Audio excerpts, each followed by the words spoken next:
Hey, if you love a weekend pour, but that pour, what? If you love a weekend pour, that alcohol, that drink, but still you want to scale the move, you want to learn how much drinks you could have, well, we're going to tell you today. The hint, nothing. True story. And it comes up right now live.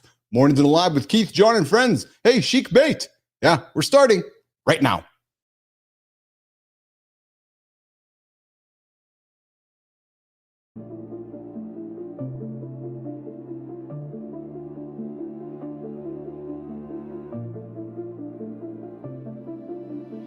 Welcome to Mornings in the Lab, where when something negative comes up, building muscle improves blood flow from squirty to squirrely.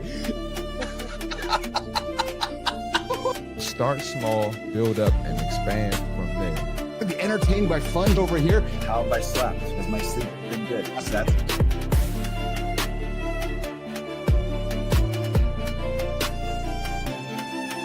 regret doesn't come from breaking the rules, you guys.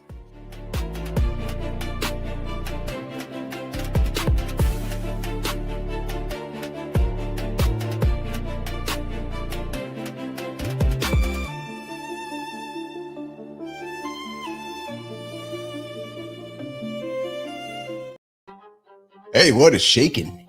What is shaking bacon? Yep. Good morning. Oh, is it? Oh, it's a good one. Good morning. Oh, is it? Hey, you looking for the handsome chief? Hey, is it a good morning? Hey, good morning, everybody, and welcome back to Mornings in the Lab with Keith, Jon, and friends, your daily accountability partner. We are live right now, and you're home for real talk, motivating content, and a little bit of energy and entertaining conversation that looks like it is a winning morning mindset. Hey, I got the standard reminder. So if you heard this part, tune out, because I'm going to say it again over and over and over. If you haven't hit the like button, do it now. Boom. I invite you to subscribe. I invite you to drop one target comment in the chat today. Remember, this is an R-rated, sometimes X-rated experience. Yes, true story. Hey, and if you hit the snooze button today, well, you're 9 minutes behind Adam Holroyd, who did not. You might be 18 minutes behind Chick Bait, who did not either. That's 2 snooze buttons. If you did it 3 times, you're half an hour behind Mike Sullivan, who's been up an hour ahead of you today. Yeah, true mother. Oh, have you heard my saying before? What's that? Huh? Oh, yeah, true motherfucking story. Yeah, that's it. We're here to help you start your day right, even if it's slack. If you're getting up and your day is slack right now, well, your day is going to be better right now. Why? Because here's what's coming up ahead. Hey, and apparently in order. Yeah, in order, apparently. True story. I see you, Neiman. Producer Neiman, director of Word here in the lab. Number 1, the morning loop. Tell me you're a dad. If you're a dad, we're going to tell some quick dad stories coming up here this morning. What's up, Petro? Good to see you, Petro. Deepak Barn, good to see you as well on the live show this morning. And of course, the man, the boy wonder, the man with all of his teeth except one. Who am I talking about? Yeah, Matt Roof. The guy who hosts Kindness Rising, 7:30 Eastern Time, helps you get up and rise with kindness on Monday to Friday here on the big network. Current events coming up here today, guys. Hey, AI superintelligence. Let's stop talking about AI superintelligence. Yes, true story. The Louvre. We're going to get back to the Louvre. The Louvre heist footage. Yeah, we got some footage. We got some breaking footage of how they stole this jewelry. Yep. And if you guys don't like to run, hey, Sullivan, did you go for your run today? Hey, Petra, I went for my run today. Hated every second of it. Oh, don't tell John. Yeah, Nike has powered shoes that'll make us go faster. Yeah, why time speeds up with age? NBA gambling. Woo, baby, we're going to talk gambling today. Oh, I can't wait to talk with Marty and Johnny. This is a crazy story, man. Woo, baby. Crazy glasses, crime families, rigged NBA games. Man, there's a second moon over Earth, too. Yeah, you guys think there's only one moon? There's actually 2 moons. 2 moons circling around us. And a bowel cancer immune switch breakthrough. So maybe we're going to offer some science to the table today other than a bunch of bullshit. Oh, no, bullshit is the second hour. That's when Petro's points come in. I expect Dr. John Petrocelli to come hang out with us in the second hour of the show for a few minutes later on today. Yeah, good job there, Sully. 3 weeks of fasted cardio. Nicely done. Nicely done. Hey, we're also we got a guest coming up here today. He's gonna throw some haymakers. Yep, George Haymaker coming in from fog to focus, the 10-minute brain reset for busy professionals. So if you're busy, well, I don't know what the hell you're doing here. Hey, deep dive. How many drinks can you have and still lose fat? Well, I have the answer for you, and it's coming up. I did a bunch of research, and actually, Jimmy, if you saw the trailer just says it all. Nobody even has to watch the segment if they watch the trailer for that one. Yeah, true story. Actually, true motherfucking story. Yep, 100%. Reloaded. What your pee says about stress. Here's the thing, guys. The data is telling us you guys want to keep talking about piss. So we're talking about piss. We're going to talk more about piss today. Simple visual gut check, hydration, look at the toilet, what's the color? Yep, and stop ruining tough talks. I got some nuggets. 3 openers that don't start a fight. Like, you're not going to say, hey, I think you're a fucking tool. Oh, no. That might just start the fight. Community Corner. Stories from YouTube, LinkedIn, and Substack, otherwise known as the Roasting Corner. Yeah. So here's the thing, guys. Just my team wants me to roast everybody all the time. I'm like, I want to be kind. Jimmy and Melissa are like, no, fucking roast, man. Just roast everybody as much as you can. I'm like, no, I want to be kind. Like, no, just roast. I'm like, all right, I'll just fucking roast it. If they want me to roast them, I'll roast them. So coming up on the bottom of the hour, roasting everybody in the Community Corner. Yeah, true story. Hey, that just seems what we got to do these days. Stupid shit, dumb shit awards, roasting and folks. All right, fellas, I see Marty joining us in the lab. I think I think Detective Marty might show up on the show here today. Yeah, true story. But until then, hey, Rahima, you ready to cut this later? Because the morning loop, yep, hey, baby, it starts right now. Good morning, nation. Good morning, Keith, John, crew. We live in the loop, but you've got to admit, there's something special about Fridays. Yeah. Jimmy's happier because there's no show to prepare for tomorrow. We see you grinning to yourself, Mr. Producer. You too, Melissa. Don't roll your eyes at us. Does she really roll her eyes that much? If Keith says it's true, it must be true. The bullshit professor will second that. John, we missed you too, big guy. Yes. Don't encourage him, Preston. Don't say emotionally evolved things to him. Whatever, man. All right, crew, let's get it going. First topic of the day, tell me you're a dad. It's gonna be a fun one.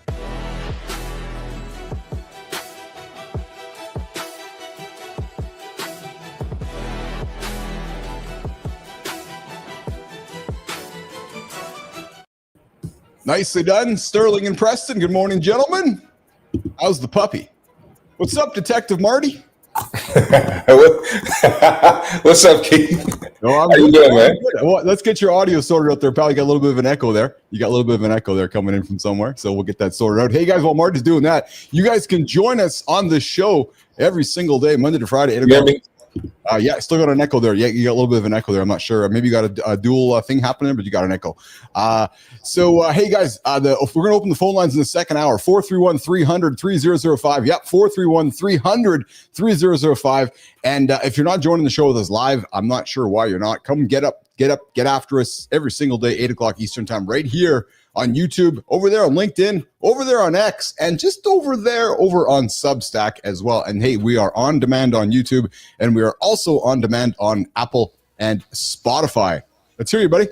So I'm good now? There you go. Okay, Go. Perfect. The handsome young man is sounding even more handsome. You like the Detective Marty episode 1? I fucking love it. Hey, Jimmy, if you have that segment, man, let's run that clip if we got the Detective Marty. I really enjoyed it, and I want to. Another day, another case. Booty builder. Case number 001. Let's get to work. Scammers love to hide in the shadows of the gym, but the weights don't lie, and neither do I. Another night, another case. The city never sleeps. I just hope I'm ready for what waits at the end of this alley.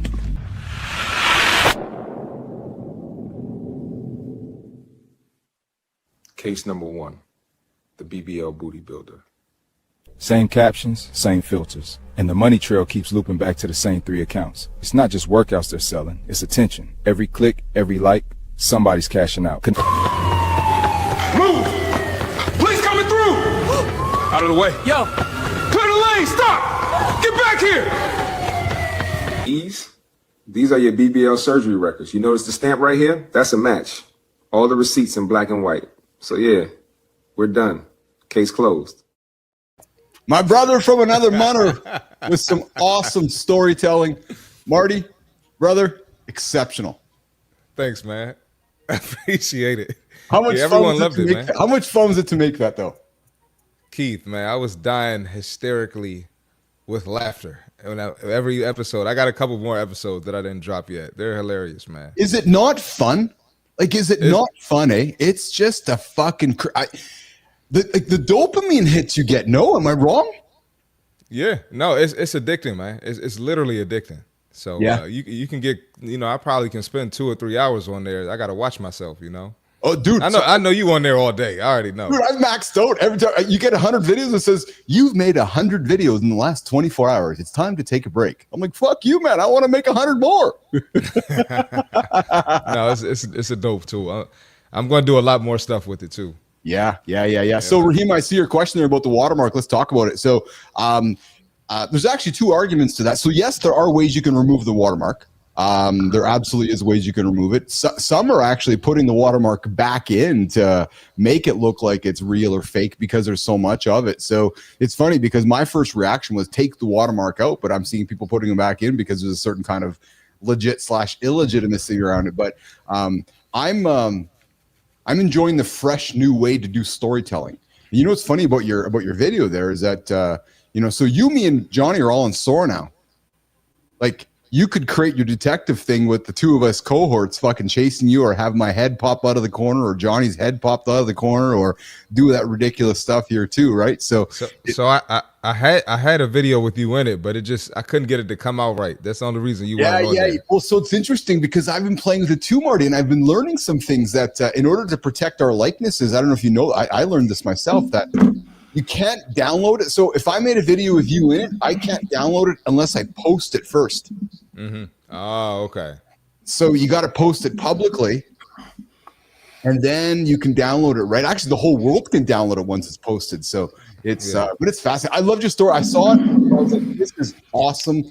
What you're creating, I'll tell you right now, what you are creating, in my point of view, is the future of storytelling. I think so too. 100%. There's no ifs, ands, or buts about it. Because you did not have that ability a few months ago. I couldn't do it a few months ago. You're right. Yeah. And so basically, I guess, if somebody doesn't like the way I might point something out, I can use the storytelling to point out the BS, I saw a very scalable thing yesterday. So Cuban's on SOAR as well. So Cuban was sending birthday wishes to people. So it wasn't Mark, but it was Mark. So there's a great example of somebody who wants to get a birthday wish. And you know what? It looked real. Like, you're like, hey, I'm getting a birthday wish from Mark Cuban. And there's that psychological, and you watch enough of it. Good morning, Johnny. You watch enough. Good morning. I had to butt my way into conversation somehow. Nothing better than a nice belch, right? I love it.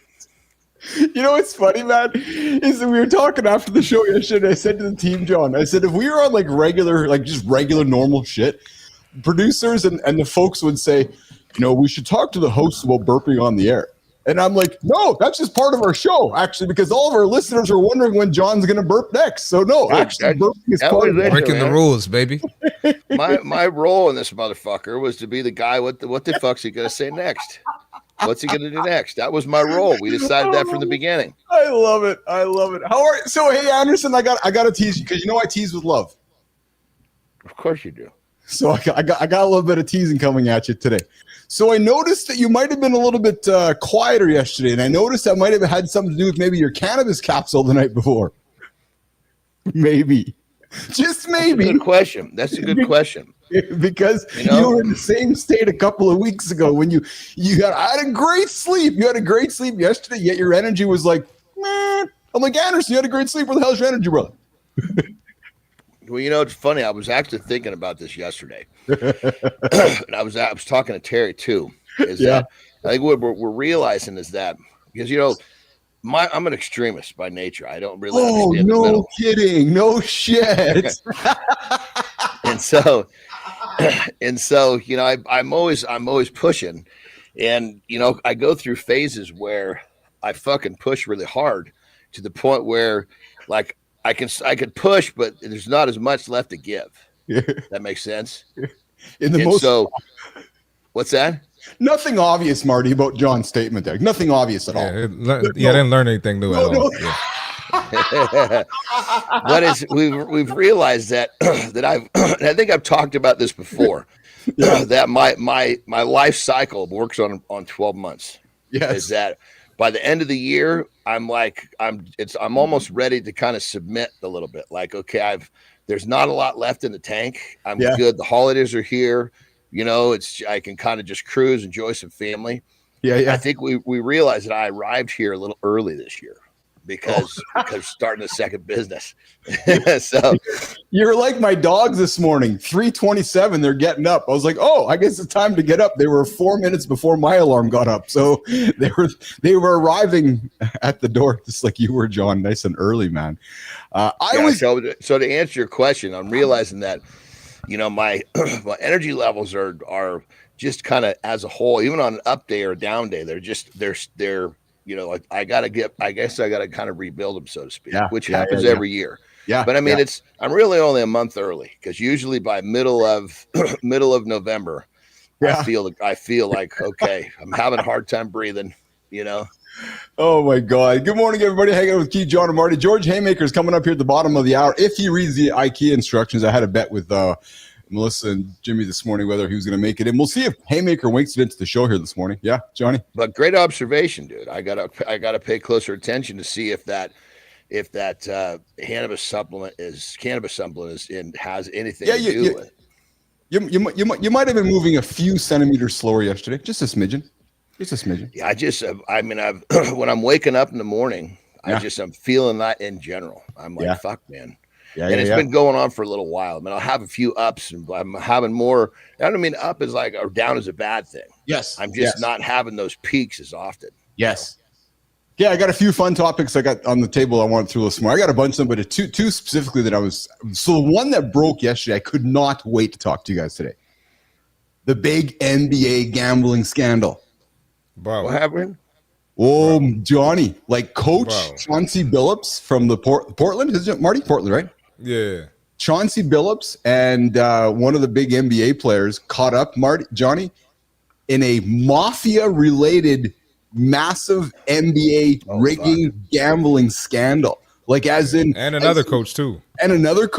Like as in guy leaving the court early so that the prop bets can pay off. And what I found most fascinating about it is that, Marty, all these old school New York City gambling families mafia families, Johnny, still fueling everything. Like the Gambinos, the Bambinos, all those Bumbinos. Like these guys they're just much better at hiding.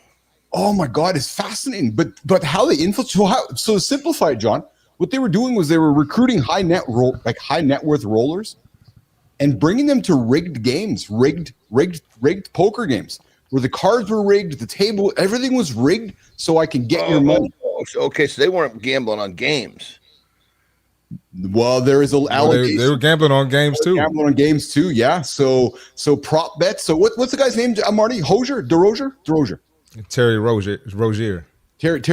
So, for example, John, Terry Rozier told a good buddy of his that he was going to be exiting the game early because he was not feeling well. As a result of him leaving early, Marty's over and under bet paid off because he didn't hit his over and under bet. Yeah, it was stuff like that. That's like that. Remember, it was it Boston College or something way back? There was a referee back in 2008 in the NBA that was it Tim Metcalf or something that caught gambling. In college, there was a whole ring, and it was driven by the mafia too. Remember that? It was like in the 80s. I do. Hey, Jimmy, do you have that video of that? I think there's a video. We have a video. I'll see if Jimmy has it ready, but there's a video of them showing what the poker tables were looking like, Marty. I don't know if you saw that. They had it on X. So the mafia is getting heavy hitters with money, bringing them in, rigging the games. Yes. Dude, that racket's been going on forever. They just didn't have their hands on the big boys. Yeah. Yes, that's pretty much. Yeah, and Chauncey Billups isn't just a regular guy. He's not like a household name. This guy's an NBA champion, Hall of Famer, and he just started coaching with Portland. This is his second or third season with Portland. So thank you, Marty, because I'm not the biggest NBA guy, right? I follow it from afar, so forth. But when I heard the name Chauncey Billups, I said to myself, "That's a pretty big dude. Like, that's a pretty big. He's not just some third." Not just exactly. He's not just some guy who showed up for a cup of coffee in the league. Exactly. And the other guy, Damon Jones, he's an NBA champion. He's, more of like a 6-man type of guy. Yeah. He's won a championship. And Terry Rozier started off great with Boston, and he's just been trashed the past couple years. And people are like, what happened? How did he fall off? Yes. Well, we see what happened. We see why he sucks. Well, there's videos popping up now on the feeds of clips from his games where it looks like he might be pulling up or fading or doing stupid shots. And and what I want to say next, I want to say delicately, because I don't want to suggest anything that's not true. There may be some discussion around whether there was information that people knew whether LeBron was hurt or not hurt, or in certain situations where LeBron was playing, and how that information may or may not have gotten out. And where it's crazy is it's the prop betting world, right? Which is where I bet on. Well, let me just stick on LeBron real quick. In my mind, LeBron represents the athlete in that this type of athlete exists in many sports. Yes. He's doing it because it's greatness he's after. Yes. The money was a long time ago. Oh, now it's like there's certain guys, it doesn't make a difference what they're getting paid. They're going for they're trying to fucking leave a legacy. The money doesn't matter anymore. Yes. I don't see him getting sucked into, some sort of a payout. Yeah. Go ahead, Marty. Yeah, I just wanted to add in, so the Damon Jones, who's involved in it, he played with LeBron, won a championship with him. Yes. And they're like best friends now. So he was basically, LeBron would be like, hey, I'm not playing tonight. Yeah. So they would use Damon Jones to, So I think LeBron is innocent too, John. I don't think LeBron was doing it on purpose, but I guess Damon had, some other motive kind of. Well, and it's essentially around knowledge and inside information. Because as we know in the world of prop, you know what a prop bet is, John?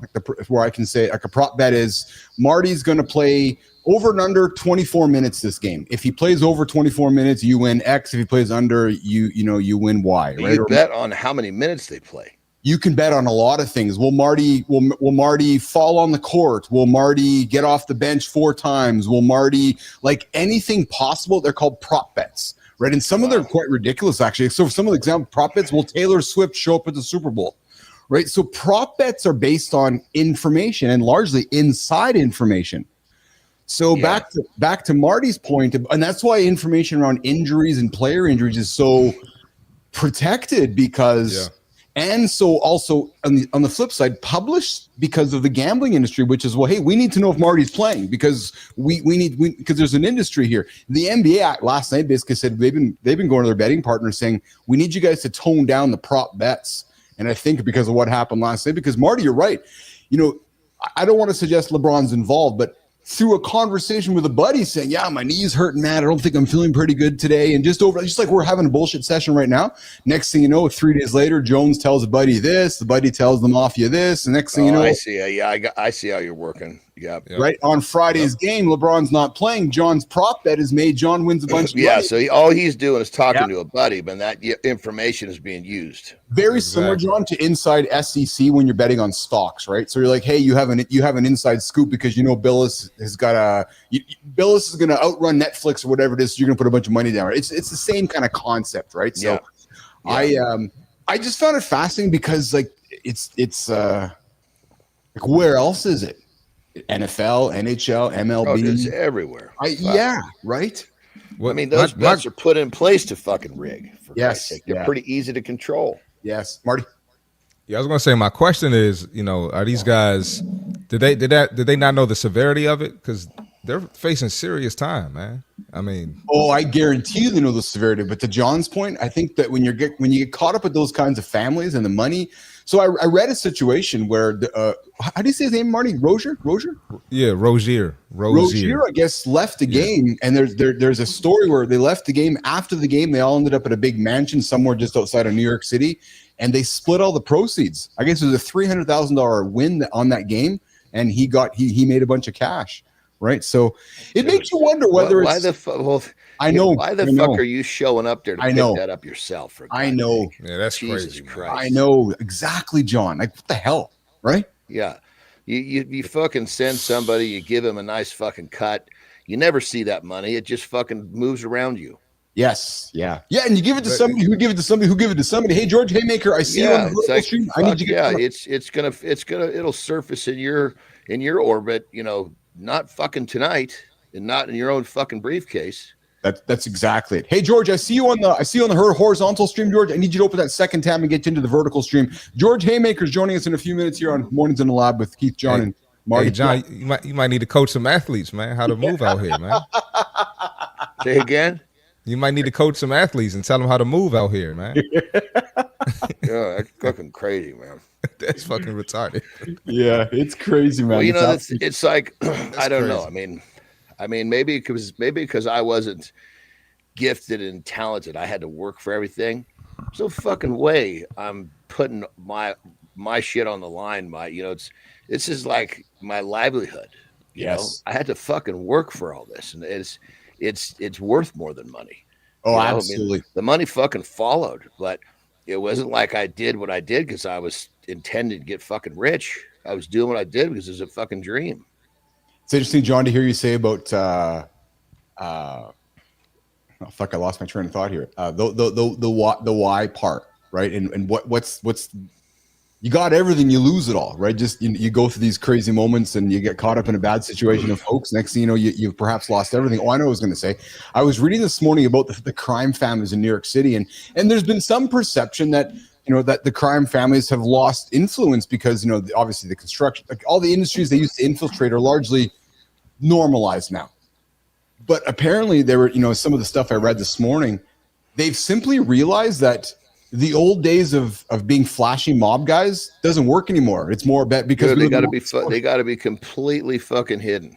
In the world of social media, you're exactly correct. It's the exact opposite now, which is, speaking of hidden, good segue.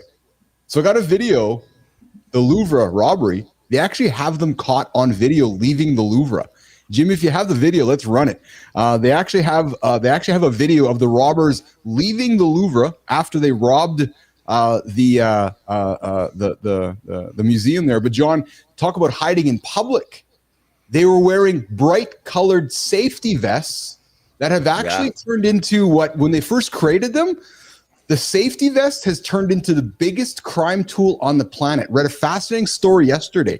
The safety vest allows humans to hide in public because nobody pays attention. Yeah, nobody. Yeah, or like you're so used to them now, right? Yeah, 100%. Yeah, or dressing up like a police officer, or some crazy shit. John, you'd remember this, Marty. I don't know if you would, but remember this, John? It was about 15 years ago, 20 years ago, where all of a sudden it seems like everybody on the planet, like there was all these new colors, these new safety colors, new safety vests. There was technology developed to make these clothes. Here's the video here. And because Marty, for the longest time, you didn't see there they are right there. Look at them. Just going down, middle of fucking day. 9:30 in the morning, just leaving. Talk about balls, eh? There they go, just getting away. La police. So here's what's also cool. Hey, Jimmy, kill that video. Here's what's also cool is that the owners, the husband and wife owners that own that crane company, like that lift company, use that video I just showed you guys and the picture of their lift outside the Louvre to advertise. Turned it into an advertisement. Yes. So just like the Coldplay couple, they've turned that picture and they said, if you're looking for something fast, quiet, effective, and efficient, you want to get our lift. I don't blame him. I'm telling you, man, it just goes to show there's no such thing as bad fucking press. It's funny you say that because that goes back to our dumb shit award, right? People just anything to get somebody's attention, right? So, but it's one thing if you're purposely doing the dumb shit to get press. Those motherfuckers had zero intention of getting fucking pressed. They want that's what but it's the guy that has the intention of doing something dumb to get the dumb press. He's the idiot. Yeah. So there we go. I wanted to have the quick chat about the NBA. I had a few other things on the table this morning, but I really knew we were going to get into the NBA stuff because I knew when it broke, I was like, I got to fucking talk to these guys today about it because that shit it's fascinating to me. It's fascinating to me. Hey, Jimmy, you got that video there quickly about the card table? If you can throw it quick, if you haven't deleted it yet, Jim, throw it quickly on the table here. I want to show the boys it. There's a video of them showing the poker table If Jim hasn't deleted it yet, I'm going to get him to throw it up here quickly before we bring George in. George Haymaker joining us here this morning in a couple minutes. John, when George comes in, if you want to sneak away for a quick little break, let's do that. But I want to see if Jim has this video ready. Was that the cameras? Yeah, check this out. Yeah. So look, this is what it looks like. Special glasses on. You can see all the cards. Wow. What are we looking at? You're looking at a poker table with cards. You have a special set of glasses on, and they'll watch. Okay. So you put those glasses on and look at the cards. You can see the cards. I'm having a hard time seeing, but you can see the numbers. Yeah, you can see the numbers. Yeah. Fuck me, dude. Yeah, so basically, I would give John and Marty a set of glasses. They were actually teams, so they put teams at a table. They would recruit a whale, sit the whale down at the table. The whale would sit down with a team of players. Marty would have glasses on, Keith would have glasses on, John has glasses on, the dealer, everybody's in on it, and we'd fucking soak you for money. And then Dude, they've been doing this before the technology. I know. Yeah, exactly. It was all fucking ear signals and shit. Yeah, you know? Yeah. All right, season strength. I see you there, brother. I agree with you, man. Money does absolutely reveal character. That's definitely a key point there. We got Spartacus joining us this morning as well, and of course we got Chick Bait joining us this morning. Always here on Mornings in the Lab. Hey guys, what if the fog, fatigue, and overthinking aren't personality flaws, but trainable brain patterns? Well, our guest coming up right now, George Haymaker, throwing haymakers, shows working professionals how the brain actually works so they can guide performance on purpose. Jimmy, let's get that opener with the smoke show herself, Sophia Grant, not by accident. If your brain feels foggy and reactive and your mornings start with overwhelm, we've got a treat for you today. Brain performance isn't luck. And if you understand how patterns form, you can control them. Today's guest can help you regulate your nervous system and operate beyond stress, distraction, and burnout. His name is George Haymaker, a brain performance coach and neuroeducator. He works with professionals who want clearer focus, steadier energy, and better decisions. His approach is simple: to help you understand the circuit, practice the skill, build rhythm, and repeat. It works because you stop relying on chance and turn to choice through daily practice that turns fog and reactivity into a proactive, controlled mindset. George is a former entrepreneur and recovering addict who rebuilt his life through the power of brain science. His mission is to make brain education accessible and practical, so change grows in community, not in isolation. George, we're thrilled to have you join the conversation today. Welcome to Mornings in the Lab. No, this is not Kelly Savalas this morning. No, we got our very own George Haymaker. He is a brain performance coach and neuroeducator. No, it's not Kojak. No, it's George Haymaker, you guys. Yeah, he's an educator who helps professionals understand their brain and shape their mental lives with intention. He's a former entrepreneur, recovering alcoholic addict. He turned to brain science out of necessity, experienced a personal transformation, and now teaches practical methods to improve clarity, focus, and emotional regulation. George recently launched the Brain Club to make brain education and training more accessible. Marty, let's put our hands together, brother, and welcome our very own Kojak Telly Savalas, George Haymaker. What's going on, George? Hey, what's happening? How are you, pal? Good to see you, Keith and Chris. How you doing, George? It's awful early out here in California. I missed an hour of my beauty sleep, so sorry I'm not looking so good this morning. Oh, you actually look even more handsome. Dude, I think you're looking pretty stellar this morning, brother. I'll tell you right now, your brother from a different mother, Jon Andersen, is just up the road from me. He was in California as well. Oh, John is? I'm sorry I missed him. Yeah, I was just watching you guys. He'll be here in a second. He's just out having a dump right now. So there he is. Right here, babe. How are you, George?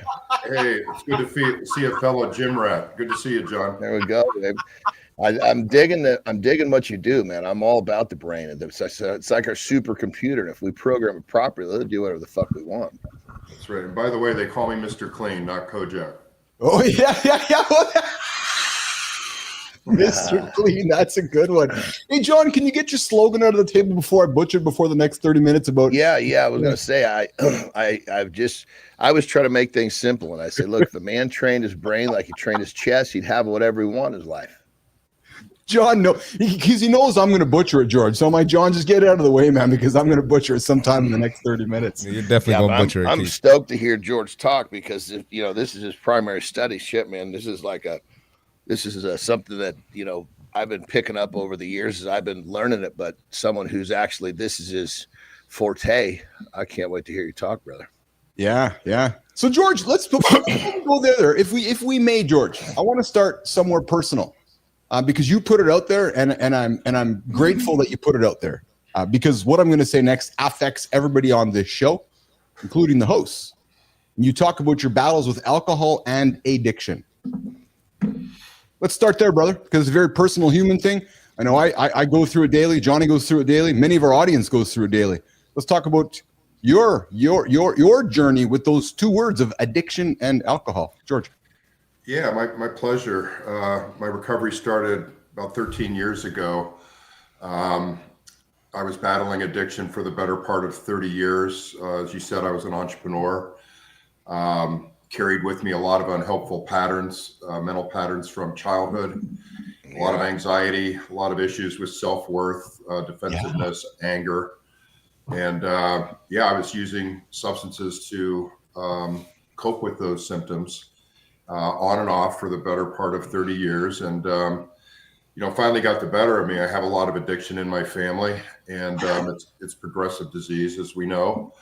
And finally it got me into rehab, hitting a hard bottom, as I said, at the age of 52. And that's when it all started. And here I am. What was it that later. hit the bottom? What was it that you felt like you hit the bottom? What was the trigger? What was the line in the sand?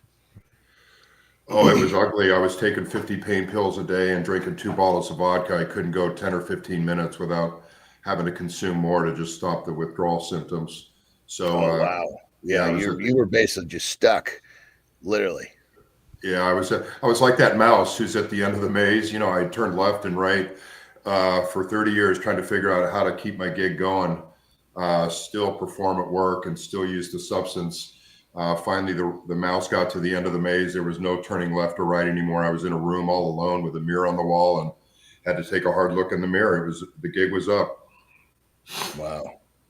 George, I can tell you, I'll speak on behalf of my brother, who I have lots of love for.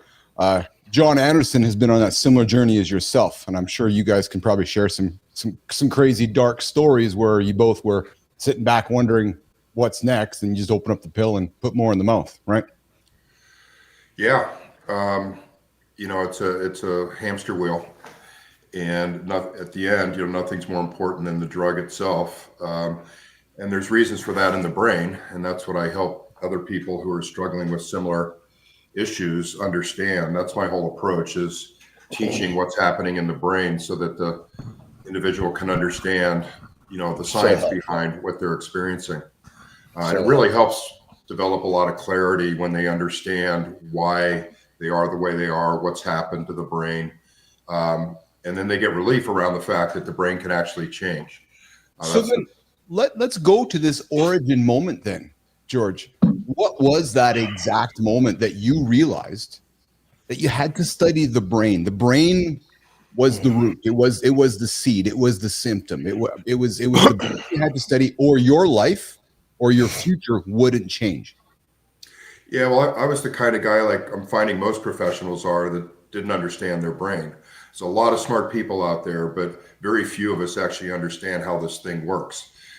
We take it for granted. We just assume it's going to show up and be there for us. And it doesn't work that way. And so when I got into recovery, I went into AA like many people do. But in AA, they tell you what not to do and what to do, but they don't tell you the why and the how behind it.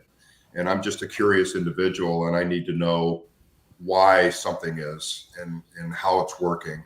And so I just started to read a bunch of books on spirituality and then psychology. And it led me into the brain, because this is where everything starts and ends, is in the brain. And that's where addiction lives. And that's where the solution lives. And so if you're going to create change in your life, you've got to get in your brain and understand, how to change it. And through neuroplasticity, the ability for the brain to change, adapt, and evolve, it can. Yeah. You once enrolled in brain science because life forced you to. And in many ways, I would suggest you might have been like an accidental neuroscience student. What was that first idea that instantly changed for you as you went through that? Yeah, well, as I began to transform myself over time, I realized how wonderful it was, how much better my life became. I was able to reset my brain and start to enjoy natural life pleasures again instead of the addictive substance, because that's what happens. Our brain gets hijacked by these high dopamine spiking addictive substances, and normal life pleasures don't mean anything anymore, and the brain doesn't produce dopamine around those. And so over time, as you're further and further away from the substance, your brain is resetting and you're recalibrating it around normal life pleasures again. So as I transformed and my life got better and my relationships got better, my health got better, I started to enjoy normal life pleasures again. And going through this transformation process was so cool. I was able to finally learn how to live life free from addictive substances and enjoy and be calm. I had a disposition that was suddenly more tranquil, peaceful. I became in touch with who I really was, no longer governed by this, outside external addictive substance. I became so fascinated with what was happening to me that, I wanted to help others. It just became more and more meaningful to me to share this experience that was so meaningful in my own life with others because I knew it could help other people.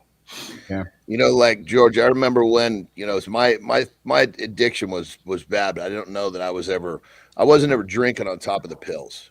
In my mind, if I wasn't drinking, it was just doing the pills. It was still helping my athletics. That's how I justified it. But it's all this, but I remember going through the period where I was having to readapt to find the joy in little things. And I remember when I started finding joy in that first cup of coffee, it was like, holy shit. It's such a calm, serene feeling because you're not that dopamine hit is not coming from a fucking handful of pills that you're chewing up to get down when it's going to make you feel better, but at the same time, you're doing something so wrong.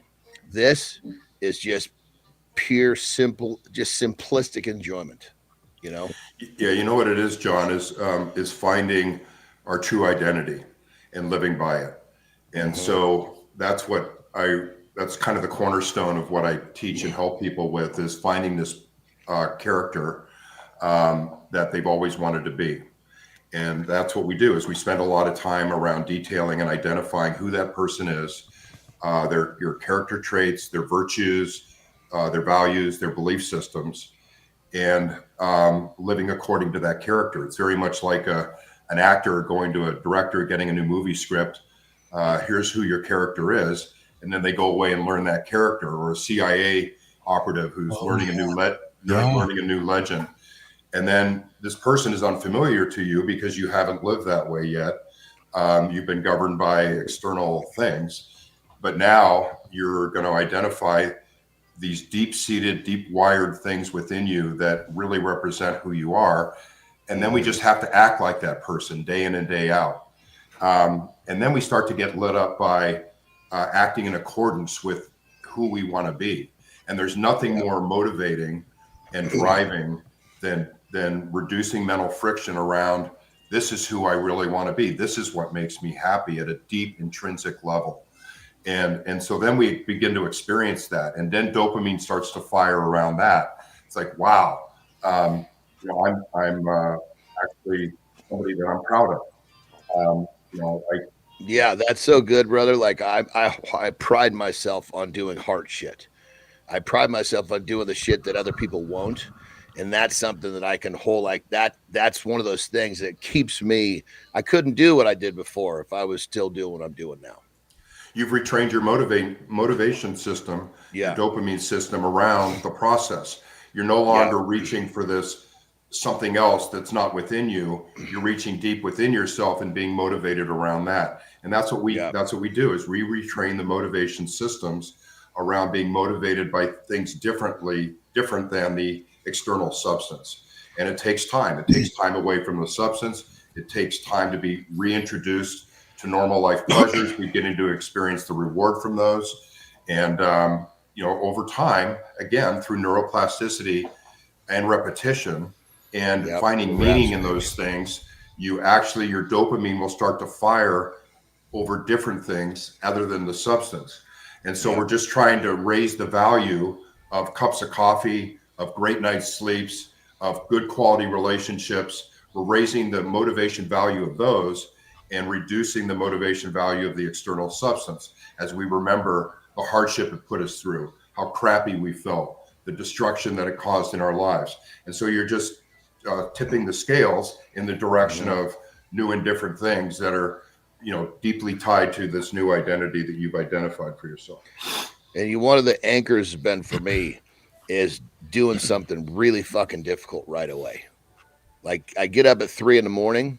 because it's hard, and doing something hard right away puts me in that constructive mode. Because if I'm not in that idle time, oh fuck, I don't have long to be idle before my fucking brain is going to places it should not belong. It goes where no, we know what that side of the fence is like, and I can keep a long way from that fence when I stay in that constructive mode. Right. Yeah. You're an expert. I mean, look at your body. You know what repetitions do for your body. The brain is actually an organ that responds exactly the same way the body does. Yeah. So it's all about repetition. Instead of training muscle fibers, we're training neurons in the brain. And these babies connect to one another in patterns that represent experience. And so when you're up every day doing hard things, you are tying together neurons and reinforcing them and strengthening them. And then when you feel good about it, you're sprinkling on top of those neurotransmitters like dopamine and serotonin that solidify and strengthen and make those patterns sticky. Because when you find reward out of those things, your brain says, wow, this guy John really enjoys the hard work, the process, like he's into it now. He's motivated by it. So let's do more of that. And so these patterns get strengthened and asterisks, and the brain knows where to find them. And so when you go to bed every night, your brain is starting to replay these patterns. Wow, I'm going to get up at 3 o'clock because I know I'm going to get rewarded. I'm going to feel good about myself when I go down this path again. And it just regurgitates itself. And that's what the brain does. Totally. It keeps predicting what you should keep doing in order to get the reward. So if you can retrain it towards process-oriented stuff, hard stuff that ties into your deep values, and I'll bet you have values like persistence and dedication and commitment. Okay, so now you've tethered your actions, getting up at 3, with those deep-seated values. They're connected. There's no mental friction associated with it. And then when you actually play it out like the character does, you're reinforcing it. And the neurochemicals sprinkle on top of these patterns, and you've done it now for years and years, and these patterns are super strong. George Haymaker dropping nuggets with us this morning, a brain performance coach joining us all the way from California with myself, Marty, and John here on Mornings in the Lab. Hey, Marty, what are you taking from George's conversation so far this morning? What's jumping out at you, brother? I got a couple things to throw on the table, but I know we don't have much time. Please, no, Marty, please do. But I'll throw one on for now at least. I know, George, you said something about you wanted to know the why, right? And so that sticks out to me because I used to get in trouble when my coach would tell me to do something and I would ask why. I didn't understand, or I would think there was a better method, just being a good player, we think, right? And so now when I coach my clients, I'm a fitness coach. I always explain why to my clients because I don't want them to feel like how I felt when I was being coached in basketball. So I want you to, if you can, just touch a little deeper on, why does our brain do that? Why do we feel like we need to know the why before we just go do something like a robot? I think it makes sense for the human to want to know why. Good question. Great question, Chris. Remember when you were a kid in the back of the car and you would see something and you would say, "Mommy, what's that?" And they would explain, but it wasn't enough. And you say, "Well, why?" "Well, why?" And the parent would get tired of hearing you say why all the time. Yep. And that's because each of us human beings have deep-seated core psychological needs, and they're the same in every human being. They vary between human beings. Some have a little more of this and a little less of that, and they also evolve during our lifetime. But two of those are skillfulness and autonomy. And so those needs, those core needs that are wired way within us, are driving this need to know why. Because when we know why, we feel skillful. If somebody tells you to do something, but you don't know why, it's not enough for you, because then you can't go replicate it, or it just helps you to know the background as to what this is going to do for you in order to achieve whatever it is you're trying to achieve. The other thing is autonomy. We all want the ability to feel free to and capable of doing whatever it is we want to do. So it's those, basic core human psychological needs that drive us to understand the whys and the hows, so that we can do these things for ourselves. We got Global coming out there. Good question, Marty, and great answer, George. We have some comments coming from the community. Global says, Mike says, brain equals physical organ, neutrons, neurons equals movement, perception, and thought. Mind, non-physical, equals thoughts, feelings, consciousness, experiences, and memory. And Global, I have to have a laugh about your last comment. I won the chat betting pool that the hosts would wear red headgear and the guests would wear blue. Hey, we are a non-political show here. We talk about everything on the table here today at Mornings in a Lab. Hey, George. So, what's a popular brain hack you hear all the time? And we have one of our members of the lab here, Dr. John Petrocelli. He's a certified psychologist in bullshit. He's always calling out bullshit. So here's an opportunity for you to have some fun with this one. But what's a popular brain hack that you hear and you're like, I just wish people would fucking stop this brain hack thing? And what would you say they should do instead? Well, I have a problem with the word hack, because as John will tell you, when you're in the gym, nothing's easy, right? You can't just show up for a week and look like him. And so that's the way the brain works. Everybody in today's society wants a quick light switch solution to everything, right? And sorry, Charlie, but that's not the way it works. The brain learns through repetition, emotional salience, and meaning. And just so like the chest, you got to do it all the time. Yeah, sorry, but that's kind of the way it works. And that's why you want to get away from this idea of only being rewarded by outcomes. If the outcome is 3 months away, the brain is saying, well, that's not soon enough. Yes. And they start to discount the value of that reward that's 3 months away, which is why you have to be like John and fall in love with the process. Why would you wait for a reward 3 months from now when you could get it today?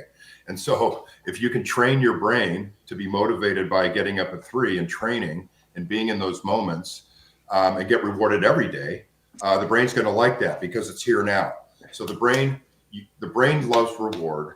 It wants that dopamine. So you just have to train it around things that, are little bits of it in the process, instead of always. George, let me share what you're saying is like, oh my God, you're just like, fuck, this is. So let me share what I literally do what you're doing every fucking day. Before I go to bed at night, I have a book. And I write in my book what tomorrow's going to be, everything from where I'm going to be, what I'm going to do. And I see all of the payoffs before I go to fucking sleep.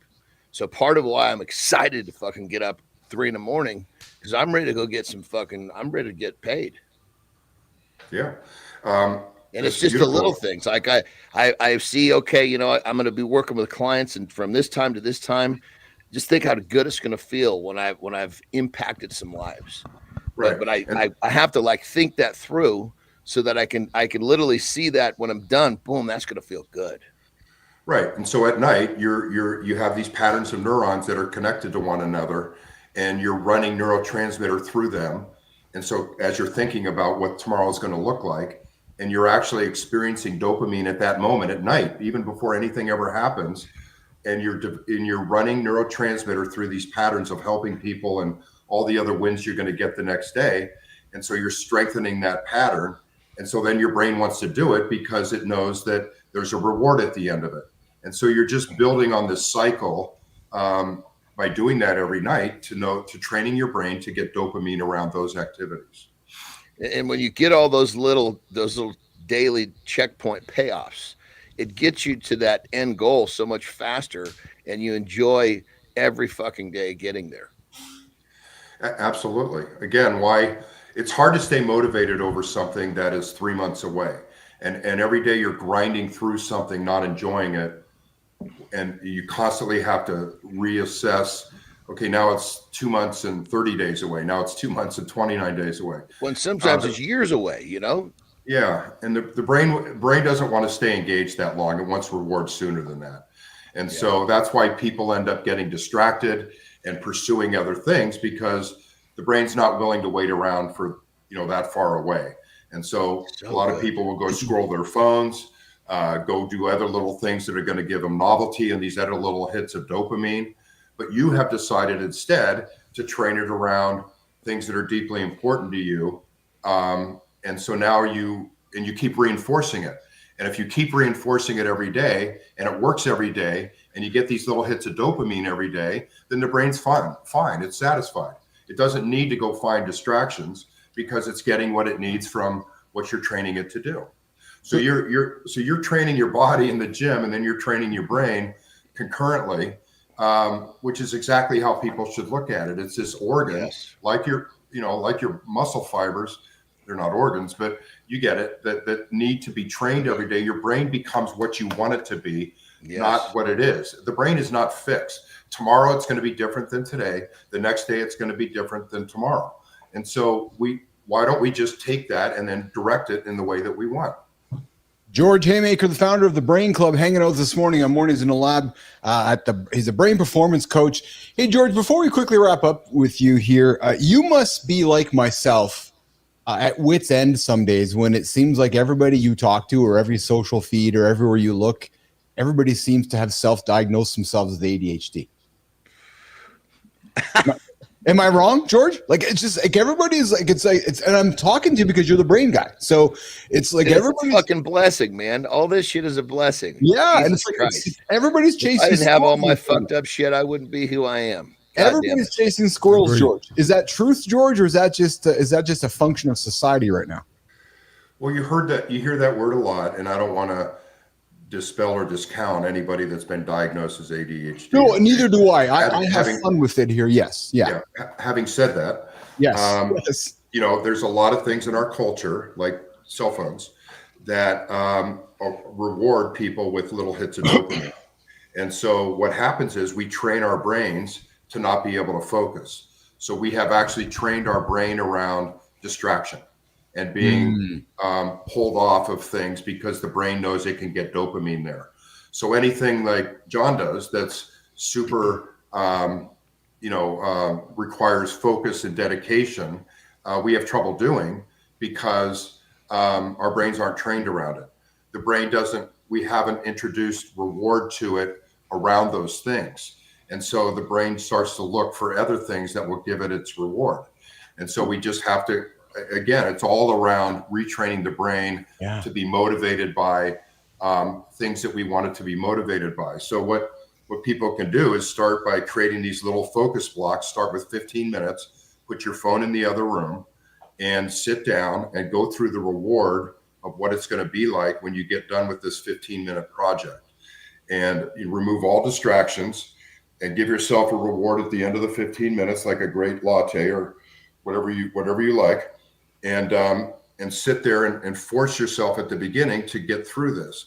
And then at the end, you celebrate the success of doing what you said you were going to do, how it ties into your values of, wow, now I'm becoming an individual that can focus and actually get stuff done. And you start to build on that. And over time, you retrain your motivation system around, again, being motivated by the things that are actually going to make you feel good about yourself. Yeah. George Haymaker. So good, dude. So good. I got to say, it was really good. I fucking love hearing you talk, brother. Yeah. So George, I got to be honest with you, brother. You have been on for 30. So first, a couple things. I'm really grateful you got up out of bed early this morning to hang out with us. I know it was early for you, so I'm really grateful. Yeah. Well, I don't feel so good about it anymore. Jon gets up at 3. All I had to do was get up at 5. So. but in all seriousness, no, I don't know if you knew what you're getting yourself into this morning. So I'm grateful that you got up and you spent some time with us this morning. I can tell right now you dropped 30 minutes of nuggets and knowledge, and I'm Very, very happy about that. I can tell by my co-host, Jon and Marty, everybody just really leaning into everything you had to say here. A lot of great comments from the community as well. George, where can folks find you, connect with you? I didn't even get a lot of chance to talk about your Brain Performance Company. We got to have you back, brother. But how can folks find you, connect with you, and engage with you? And maybe who needs some help? They need some help from you. Yeah, I'm on LinkedIn at George Haymaker, just like the punch, although I'm not a fighter anymore. And also, my website is georgehaymaker.com. People can email me at georgehaymaker.com. We can set up a time for a free call, talk about what's going on in your life. I help people with all kinds of underlying unhelpful mental patterns. They can be with addiction or not. They could just be struggling with anything that's getting in their way and disrupting their life. We can rewire it. The brain is forgiving. It's adaptable, evolvable. Let's get in it, man. Let's become the person that you want to become. Let's do it. Yes. George, you're awesome, man. On behalf of Good Time and the whole gang here, thank you so much, George Haymaker. And I hope you'll come back and hang out with us again sometime, will you? Please have me. I love it. Love you guys. Yeah. Thank you so much, brother. This is a wonderful conversation, man. Really. I would love to have these conversations every day, brother. Yeah. Bring me back anytime. Seriously. We'll 100%. We're going to do it, George. Absolutely. We'll have you back for a longer chat on the brain because I don't think we can talk enough about the brain. And here's the thing. I got more questions too. This affects everyone.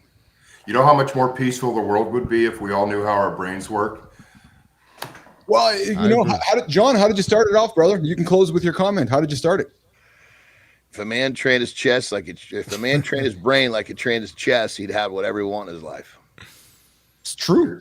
You can't argue with that. Actually, hey, Jon, could you imagine but you think about it. Most people will train their chest once, maybe twice a week. But it's the consistency of doing it over time is that I'm referencing.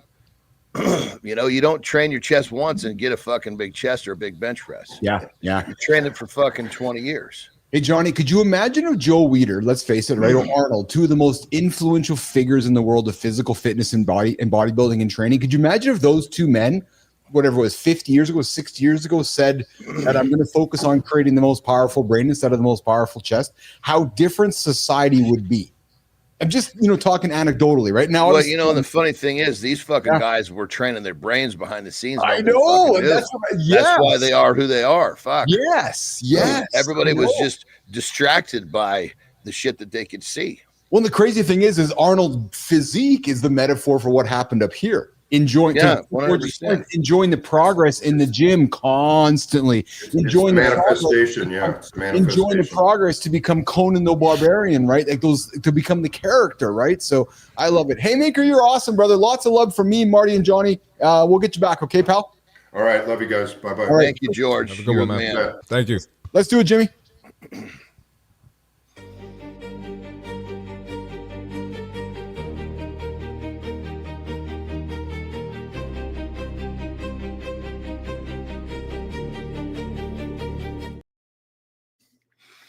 All right. I don't know how I can not take a bite off that amazing conversation with George Haymaker. So we're going to take this, turn this into a really, really simple tip around training the brain. And this is something that I still do, and I have my clients do, and it makes a fucking huge difference. I actually have a lady right now who is having weekly panic attacks. 10 days of this, no more panic attacks. Not to say she's cured, but that's the kind of progress she could make in just over a week of practicing daily gratitude. Training her brain to think about the things that she has in her life, not thinking about the things that she doesn't have or the things that she's stressed out about that will probably never happen. You see, your brain, just like our bodies, when you practice something, your body gets better. When you practice something, your brain gets better. Just like George was saying, you have the ability to change your neuroplasticity, neural pathways. So when you wake up in the morning, you think of the good, not the bad. And I know it sounds overly simplified, and it is overly simplified, but it's not easy. That's the ticket. It's simple, so it can be easier. Commit just a few minutes per day to practice gratitude. I suggest you just write down 3 things every day, and you'll be pretty blown away at how quickly your brain will start to be trained to think of the good instead of the bad. And that right there will start to change the direction of your life. Rock and roll.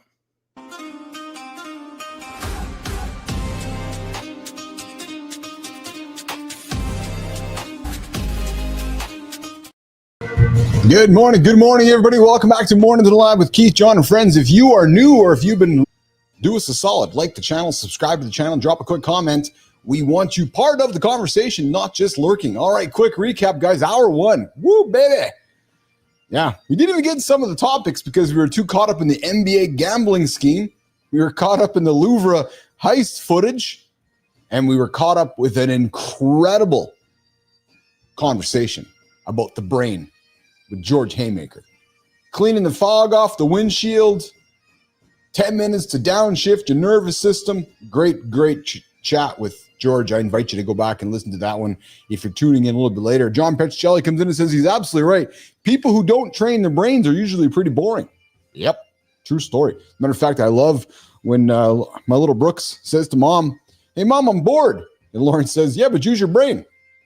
Such an obvious statement, right? It's like, yeah, use your brain, you won't be bored. If you use your brain, you won't be bored. Yep, something pretty obvious about that. Global comes in and says, years of watching the Andy Griffith Show paid off. There's a moral to the story of life, yes.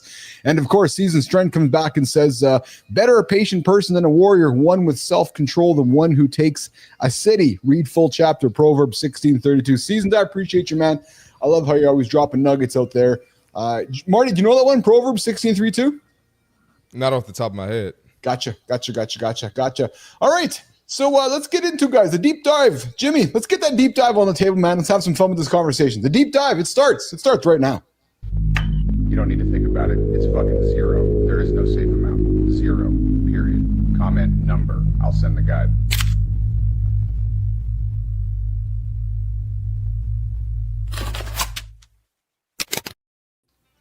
So Marty, Johnny, I had a topic on the table today, which was how many drinks can you have and still lose fat?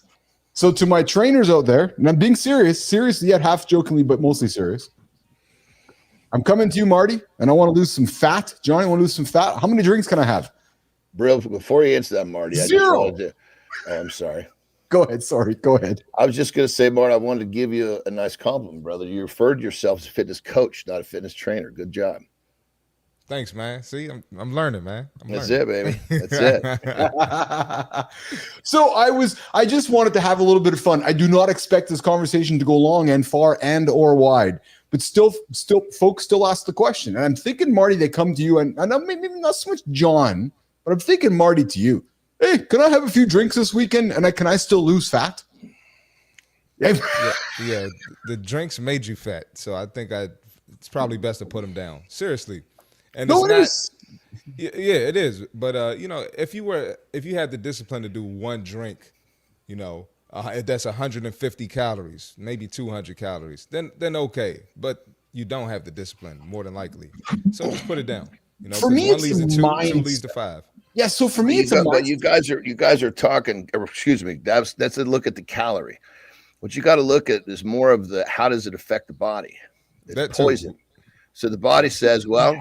Okay, we were focused on getting rid of this body fat and getting in shape, but now I got this poison to get rid of. So my focus goes to survival, which is getting rid of the poison.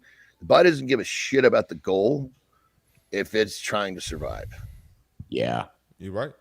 Yeah, so I put this on there as much, John, for your comment, and because I kind of anticipated a couple of your comments out here, and as I preface it with the video, because to me the answer is 0.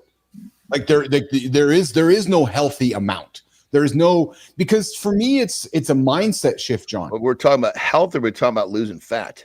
Well, so fair comment. The headline was losing fat. So yes, okay. Yeah, so you can absolutely lose fat. It was just questions how much. Yes, yeah. But this is good because if we were having this conversation and you're like, yeah, but let me back it up.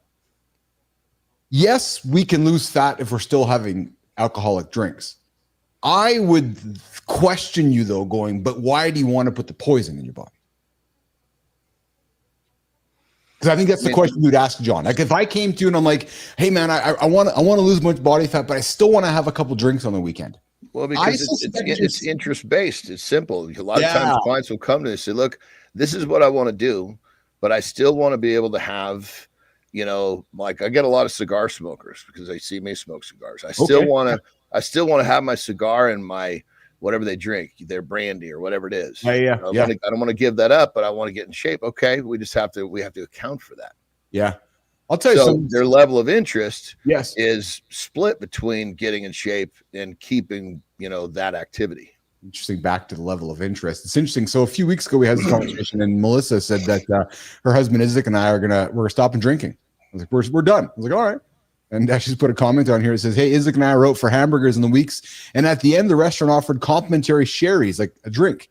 And it would have been like 1 or 2 sips of alcohol. And they said, no, thank you. Proud moment. Because it would have been one they would have leaned into in the past. But it was like one of those, I'm going to suspect, I'm just thinking aloud here, Melissa, I'm going to suspect it was one of those moments which would have been, yes, it would have been enjoyable for 4 seconds, but knowing in your head going, I'm going to feel shitty later. So why even wreck the 4 seconds? And that's kind of what it comes down to, doesn't it, John and Marty? It's like, it's not worth the short-term joy right now, right? Yeah, I mean, it really comes down to, you know, the interest. People what is their interest? They're worried about tomorrow. They're worried about right now. Yeah. Johnny, good time. Charlie, Scott got something for you, brother. John, I have a hard time staying in the grateful mindset. Let's talk about it. Totally. You got to practice more. So that I get that all the time. So what you need triggers. Get up, like coffee, that's a trigger. Boom. Sit down right. Every time you eat, every time you put something in your mouth, spend 30 seconds practicing that gratitude. And of course, it's hard to stay there. Your brain is designed to go elsewhere. Mm-hmm. You have to do it. You have to practice enough that it becomes more of a habit for the brain. So you just find triggers in your life. I think the best way to do it is food, because we eat multiple times throughout the day. So you got coffee and 3 meals. Well, there's 4. Like with, you know, my clients, I haven't eating more than 3. So they're going to be getting multiple quick practice sessions of putting their brains in the right spot. It doesn't take long when you're doing something 4, 5, 6 times a day before something becomes habit. John, I actually talked to myself through my entire 30-minute run this morning because I was not enjoying all of it. And I kept telling myself, Marty, I get to do this. I right now I can actually see my eyes looking at my 2 feet in the mirror. You know my gym down here, Marty, looking at my 2 feet in the mirror, saying, I get to do this. I get to do this. I get to do this. I was like, literally, I get to do this as fast as I could because I was sucking at it. But at the end, my God, did I ever feel good? Because I was like, yes, I did it. Well, and you know, another thing too, brother, you can say, you know, I can suck today, but I'm still, when I finish, I'm going to feel amazing. Go for that feeling at the end. That's exactly it. Yes. I visualize like so how I'm going to feel in the shower, not thinking about my 2 boys, but after my lift or my workout. It's fucking weirdo, man. I'm going to visualize how I'm going to feel in the shower, not thinking about my boys. What the fuck, dude? This is the shit he learned on the fucking incest farm. Jesus Christ. On the incest farm. Fucking weirdo, man. Jesus Christ. It's thank God that you weren't like fucking 7 feet tall and 400 pounds when you think about me in the shower. I was like, I'm gonna introduce this someone. I can defend myself. He gets a little squirrely on me, you know. But if you were a fucking monster, I'm like, you know, Jesus Christ, I better be careful when I go with this motherfucker. But back to the grateful question. I'm very much aligned, man, with that whole saying it in your head. I get. And actually, and Marty, I don't know if you heard John, but John, he says it all the time when he talks about him training. I get to train today. Today's a training day, baby. Yeah, he does. He talks about it. And you know, the bottom line is that we have guests. So I was up a little later than normal, not too much, you know. And as we talked about, I need some time to kind of totally get like totally recouped, but it probably will not be one of my best training days, but I'm going to fucking enjoy it. Yes. And I'm not gauging my performance. I'm gauging the fact that it's an activity that I get to do. Yeah, I love that. I love that. What's that? I'm Hayseed. I'm 5'8", 150 pounds. I eat as much as I want of whatever I want, but I work my ass off, so I stay in good shape. Good for you, Hayseed. Hey, the fact is you get up and you get after it, and you eat your food, and you lift, and that's half the battle right there, man. That's most of the battle for most folks. Totally, dude. Totally. It's so correct, brother. It's so correct. Yeah. Hey, I got some nuggets for us this morning. Maybe you're going into the weekend, hanging out with some friends or family, and you don't want to start a fight during a conversation. And Marty, have you noticed how the first sentence can make or break a hard conversation?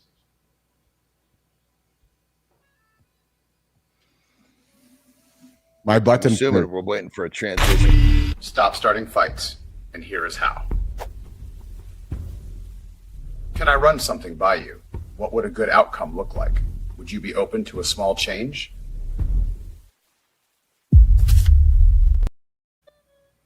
Guys, just got some nuggets here on what's the best way to open a conversation with somebody. And, often the first 10 seconds of a conversation will set something in the right direction, wrong direction. And have you ever noticed that sometimes if you say the wrong thing, for example, Global says first sentence, you have given this a lot of thought, or have you given this a lot of thought? That first sentence, Marty, can send something sideways pretty damn quick. Oh, hell yeah. Well, for me, just because I tend to be a controversial person, and people just expect a controversial conversation from me. So anytime I do something like that, they already know what direction is going in. So I lead with a compliment. Yes.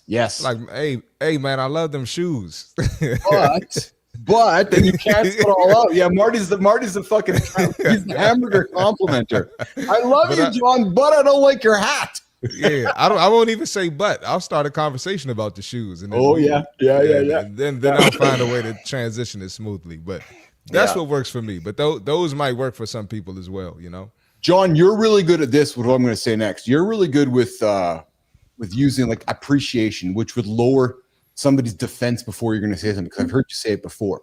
And something like opening with recognition that signals some goodwill, which reduces that threat. So, for example, I really value how committed you are. So, Keith, I really value how hard you work in the gym. But I really want to talk to you about something that I'm watching you do in the gym that is incorrect. Like you might not even know it, but I noticed that you're very good at observing what somebody's doing, putting your spin on it, and then going at it. You know what I'm saying? You definitely got to position. You got to position the whole thing. Yes, but not everybody's good at that. Because that whole part. Because here's the key part, John. Keith, I really value how Keith. I see how hard you work in the gym. Right then and there. You've removed my defense because you're like, holy fuck, man, this is some guy I admire is noticing how hard I'm working. So now I'm walking up close to you, and now you're going to go boom because my defense is down, but you've got me listening to you. You follow what I'm saying? Right? 100%. 100%. And a lot of it's just kind of a effective communication. Yes, that's exactly. Yeah. Context and curiosity equals safety. So, John, Marty, naming why you're bringing it up. You talked about why with George. So naming why you're bringing it up and asking for the review might invite perspective instead of blame. So, Marty, your shoes. I've been thinking about our conversation earlier about your shoes. And, something you said about those shoes, Bill, is just I don't know, it doesn't really sit right with me. And I wanted to have you help me understand something you said about those shoes. Oh, yeah, because if you think about it, man, tone, just your tone of voice goes a long way. Yes. A lot of people will I'm very conscious of my tone because I a lot of times when I'm doing stuff on social media, I'm doing that on purpose. Yes. But people feel more comfortable maybe rebuttaling or combating you when your tone is on point, Well, when you think about this, you can use the word motherfucker. In two different tones, it means two different things. 100%. Absolutely. Yeah, absolutely. Yeah. Well, and a good segue to my third one before we work towards wrapping this up. Direct but gentle. Stating that it might be hard. For example, this is going to be hard as a motherfucker, but I really want to do it anyway. I'm going to do it anyway. I really want to have an honest conversation with you about it, right? Because our working relationship means the most. So, John, this is going to be a fucking tough conversation, man. Just setting it up, brother. It's going to be a fucking super tough one, but I value you. I respect you. Marty, I respect you. So let's sit down and let's work this through. It's easier for me not to say anything. Yeah. Right. So anyways, I just thought it was a few good things here to put on the table as we go into the weekend with friends, family, relationships, partners. Hard conversations don't require perfect timing. They just require that steady first line. Lead with respect, keep the voice calm. And here's what I love the best, Marty. Actually, you said it to start it. Make it an invitation. Make it an invitation to a conversation. That's it. It's going to go over a lot easier if you make it a conversation. I froze up there. Yeah, go ahead, Marty. Okay. I was just gonna say if you come out the gate, just criticizing someone, or telling them what they're doing wrong, it just usually doesn't work. Not going to work at all. Yeah, No, it's not gonna work. No, very much so. Very, very much so. Hey, did you guys know that your email subject, more than likely, most times than not, will drive the outcome on your email? Little did you know. So when you're writing emails, I don't know, Marty, Johnny, if you're sitting back there, the subject is everything. It's going to determine when the thing gets opened. Yeah. Jim, if you have that opener, it's just Stop bearing the ask. Be direct. Less is more. What do you want? 12 words or fewer, and watch replies get faster. This has got to be one of the most simplest recommendations for people to do that most, in my experience, rarely do. Less words, more direct, period. Yeah. Like cut the fluff, cut all the paragraphs. Just, hey, Marty, the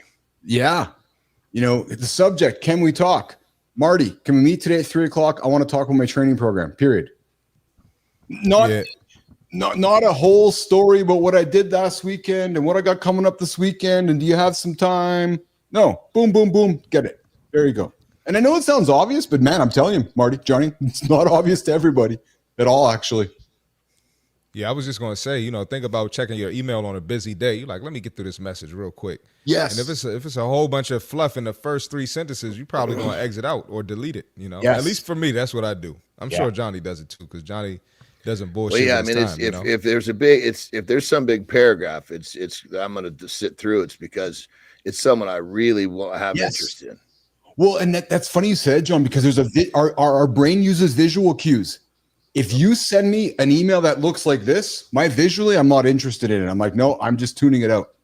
I'm not you and Marty. I'm saying rhetorically. If it comes from you guys, I'm reading. But if it comes from somebody with a long email, I'm not reading it.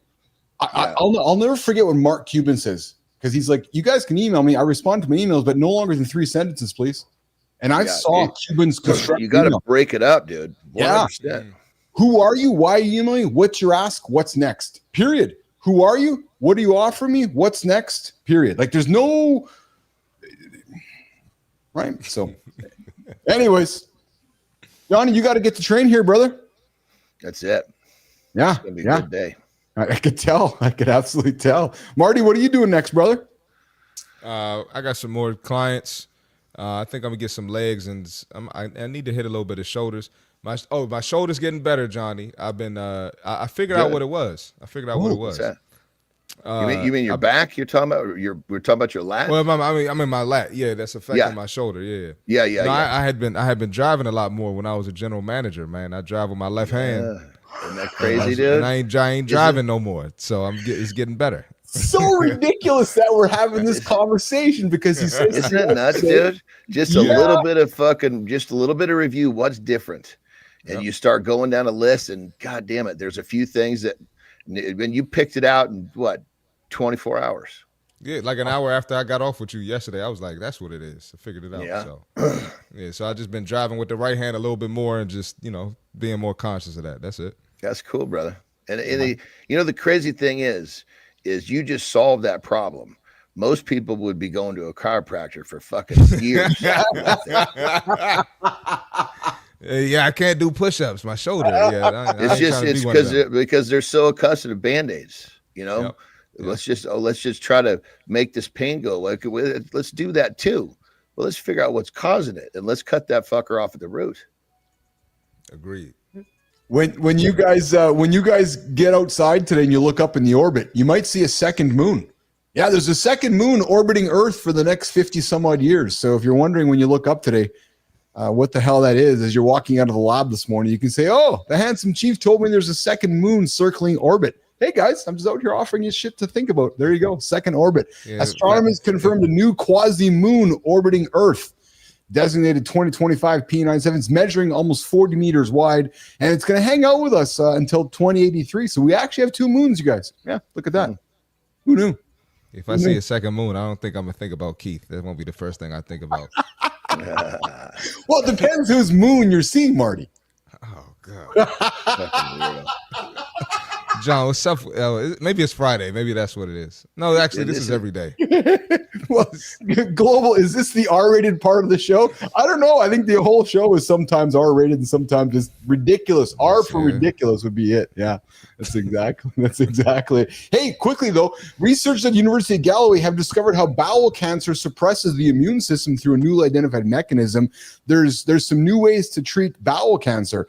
And the studies published in the Journal for Immunotherapy found that stromal cells are coated with sugar, but they're finding ways that they can block this. And maybe there's some new approaches for folks that have bowel cancer. So there's some breakthroughs around the corner for that type of stuff. And John, this stuff affects you and I as we get older. So that's why I always look for this kind of information, right? So, and put it out there for Marty to not worry about because he has too much time to think about it.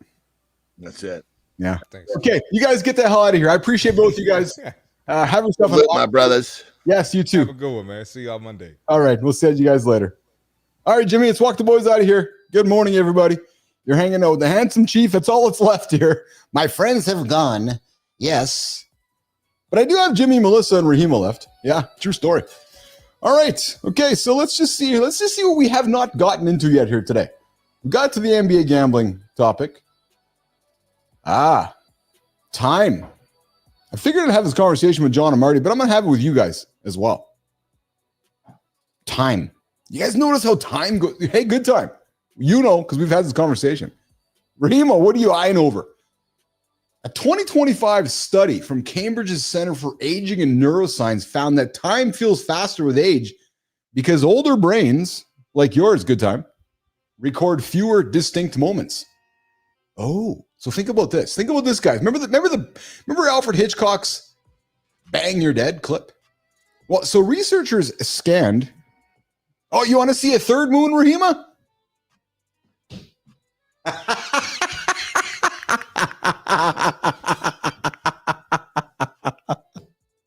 Hey, there's no HR in our company. We can do what we want. Yeah, true fucking story. Actually, true motherfucking story. Yeah. Yeah, before you know, guys, next week, we're going to have an AI HR show up. Yeah, there's going to be some person. Their name's going to be Henry Romania or something. I don't know. Just made it up on the spot. They're going to be our HR person, and who knows? Anyways, researchers scanned 577 people, not 600. Nope, not 574. Hey, Season Strength, I see your comments there, brother. It's so funny that we reinvent practices that have been going on for centuries, being grateful before you eat, being thankful multiple times a day for the creator and what he created for you. It's hard to argue, Season. It's absolutely hard to argue that we do end up redo. Try to make difficult things even more difficult when all it is needs to be simplified. What's going on, Fontana? Joe Fontana joining us. 8 is also back as well. I had things to do. Good. I'm glad you had things to do, because if you don't got things to do, I don't know what the hell you're doing. But hey, guys, time. Older participants' brains switched between activity states less often than younger ones. So essentially, as we get older, our brain registers fewer events, making time feel compressed.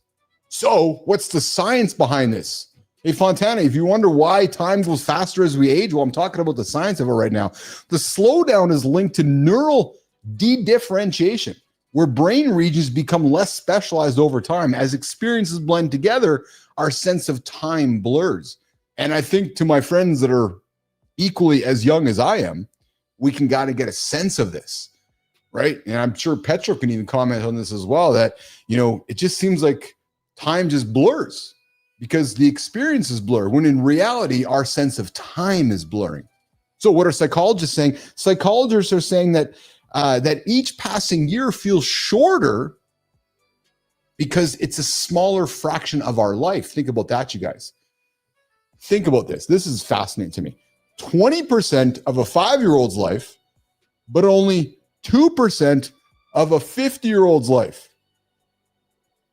Yes. So, and oh yeah, and here's something else. And Melissa's so right, actually.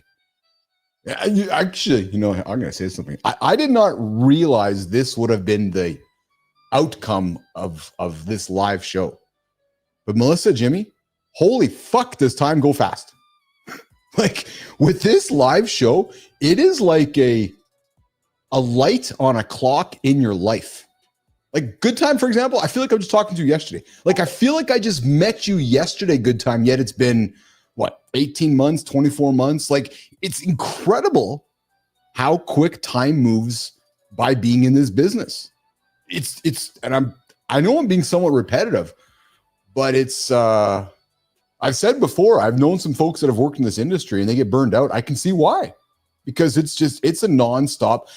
But I guess, Melissa, I'm talking to you right now. I can see why folks struggle now that I think about this with doing things consistently, because this is hard, right? And it's not the idea of being here. It's I think the more so the idea of it being a consistent thing.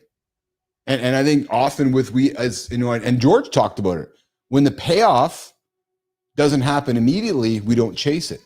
So, for example, perhaps I didn't want to say it out loud when I started this journey a year or 2 years ago, but I somewhat knew this was going to take the time it was going to take.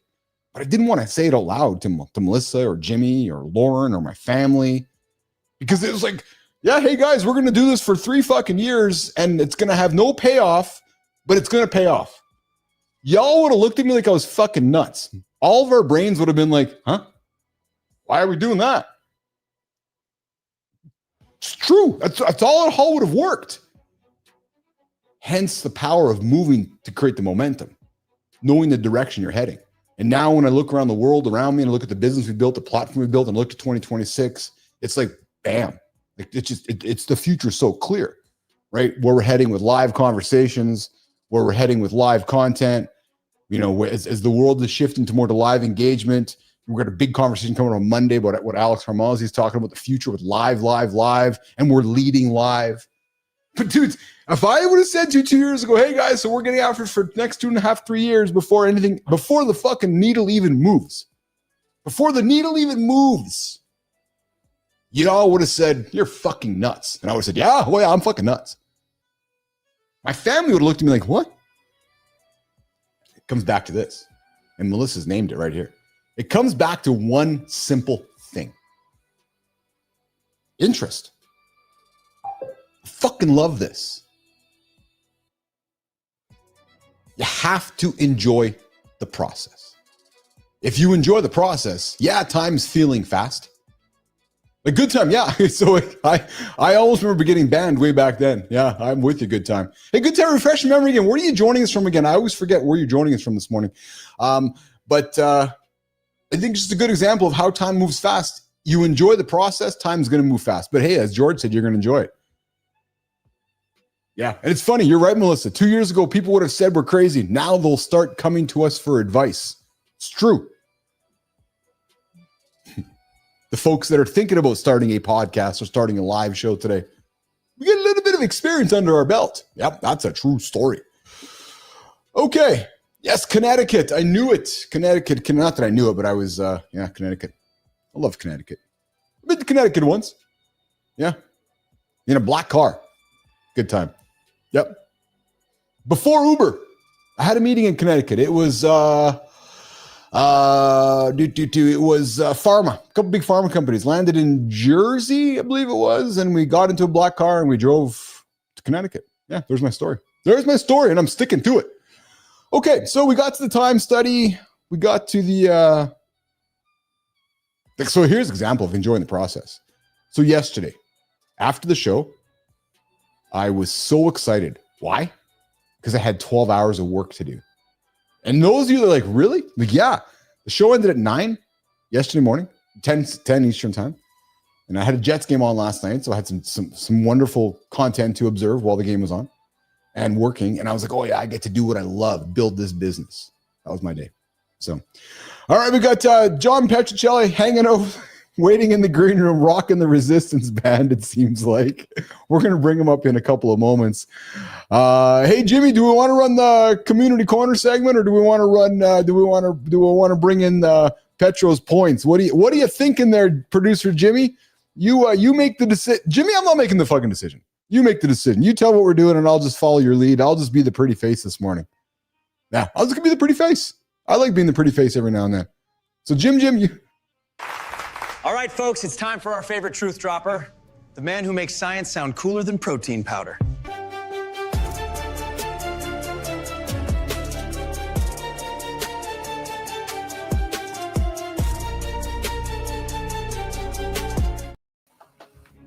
There he is. There he is himself. Oh yeah. Yeah. Rocking the Blue Jays hat, rocking the nice sweater. Yeah. I'm glad they made it to the World Series, but I've got a complaint. Uh-oh. I do not like the fact that the Toronto Blue Jays are supposed to have home field advantage. Yes. And there will be possibly three home games in Los Angeles. Oh. Before Toronto gets 3 home games. So they're playing 2 in Toronto, then 3 in Los Angeles, then 2 in Toronto. It's supposed to be 2 in Toronto, 2 in Los Angeles, then back to Toronto, then Los Angeles, then back to Toronto. I don't like this one. Is it a stadium availability thing? Is that what it is? No, I think they're trying to be efficient and save a little bit of money. But both teams have more than enough money to send their teams back and forth if they need to play more than 4 games. I remember when the Blue Jays won the World Series last 30 years ago, brother. I can't believe it's been 30 years. When that stat was dropped on the table this week, I felt a little bit old. Since we're talking about time, I was like, holy fuck. It seems like it was yesterday, brother. You would remember too. It does. I remember Ricky Henderson was on the Blue Jays team, and that was always my favorite player. And people ask, where were you when the home? Who was it? It was Joe Carter.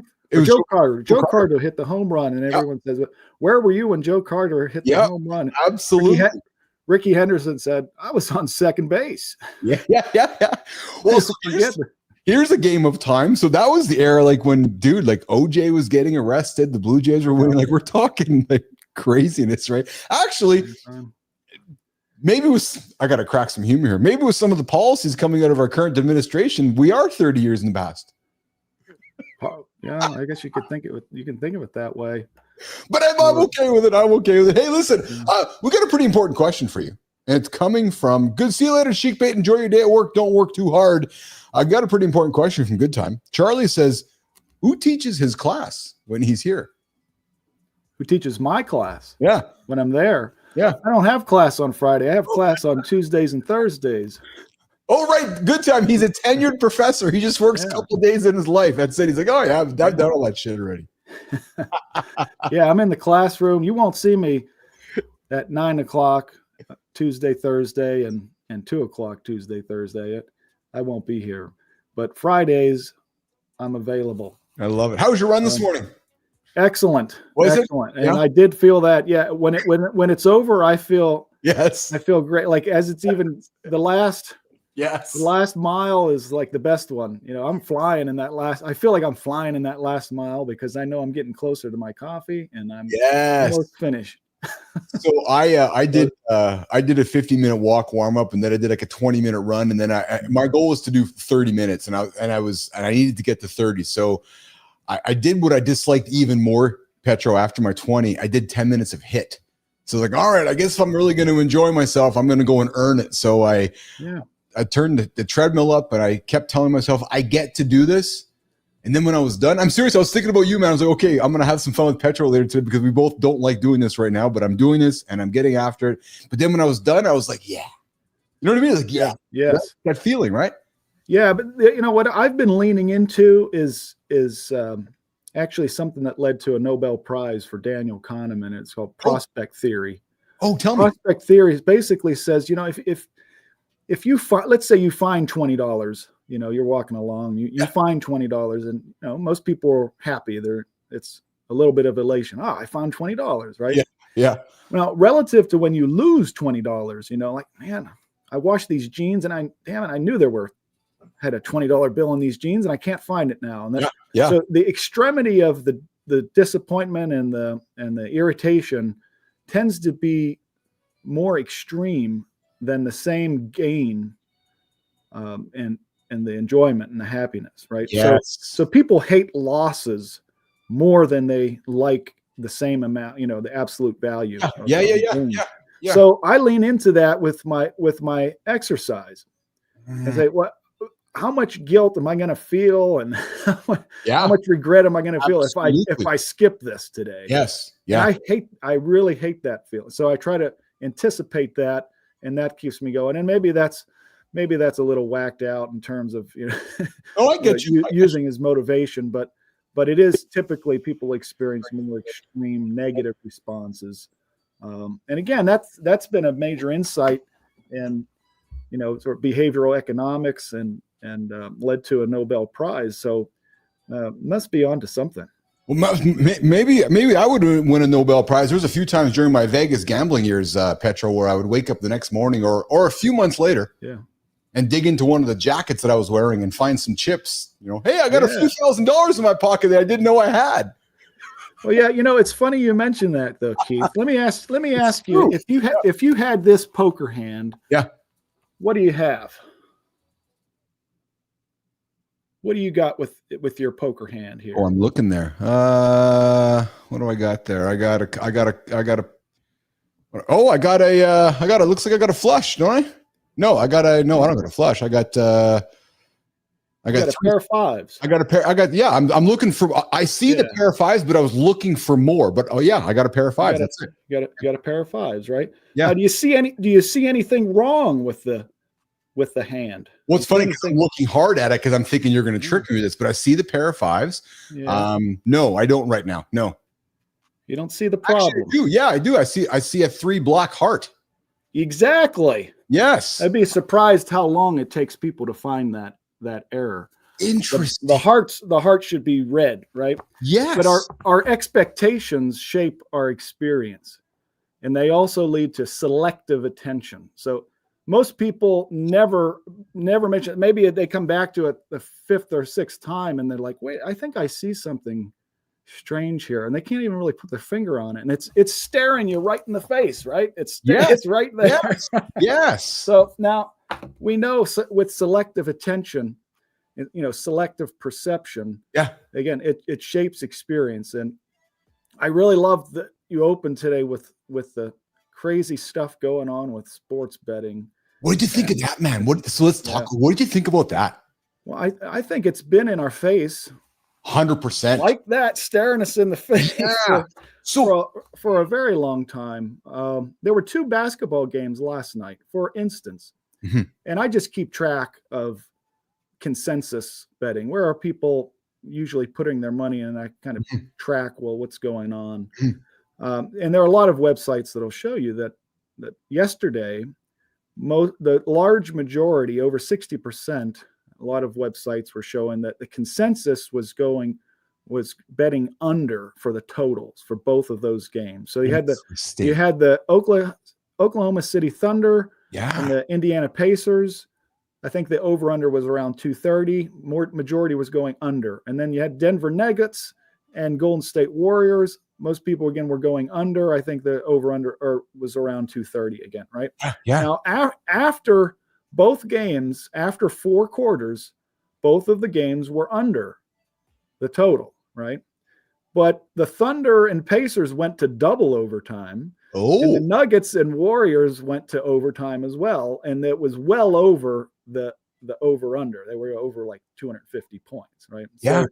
So the majority of bettors lost yesterday on the over-under. Yes. But only because of the overtime. But it just seems to me, for the last 20 years, even with the NFL games, almost every game, I don't care if it's the Cleveland Browns and the New Orleans Saints, all right? If it's any time, it doesn't even have to be prime time. It's down to the wire. There's going to be a lot of scoring in the last 5 minutes. And more than 20 years ago, most games were not like that. They were maybe 35 to 21 was the average score. But now everything's so close. Most of the game lines are less than a touchdown. Yes. So even the sports books are showing, these are going to be close. These are going to be close games. But a lot of people lost interest when Super Bowls were blowouts for about, in the 80s and 90s. But then, fast forward to even just a couple of years ago, you have Dwayne "The Rock" Johnson opening the Super Bowl with, a WWE like intro. Yes. And I don't know. I'm not one for conspiracy theories, but I do observe things. I'm not a social psychologist because I fail to observe things. Dude, I'm nerding out with you right now because I'm loving this. Staring us in the face. Because parody pays.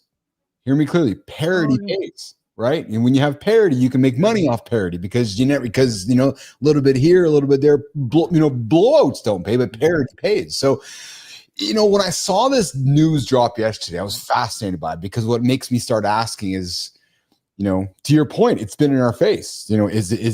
Is it part of the NFL? Is it part of the NHL? Does it make the NBA look in the mirror? What the impact in society does? Do people just ho hum and continue to do it, or like how do you protect the integrity of the sport? Yeah, I would love. You mentioned hockey too. I would love for someone to look at the percentage of goals scored when goalies are pulled in the last 2 minutes.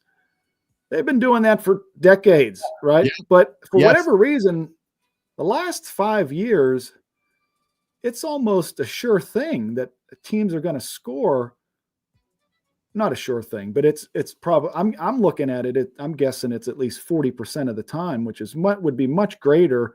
Usually, when you pull your goalie, the other team scores another easy goal. But now there are a lot of teams last 5 years very efficient in that last 2 minutes without their goalie, and they effectively have a power play. Yes. And they're scoring goals, and they see more overtime, I think, now than we've ever seen. So I don't know. That seems a little strange to me. That's just a little another nugget of suspicion I have. Double A, I see your comment. No, this is not a costume, Double A. This is just me. This is just how I dress. This is how I look. Yeah, my regular glasses, my nice old hat, my good old M&M shirt. Yeah. Hey, so what did you think of the Louvre heist, and what did you think of that whole? I love that video today. That is great, but no one has uncovered. I still have the footage of the otter's involvement, the surfboard stealing otter, and no one's talking about that. I don't know why.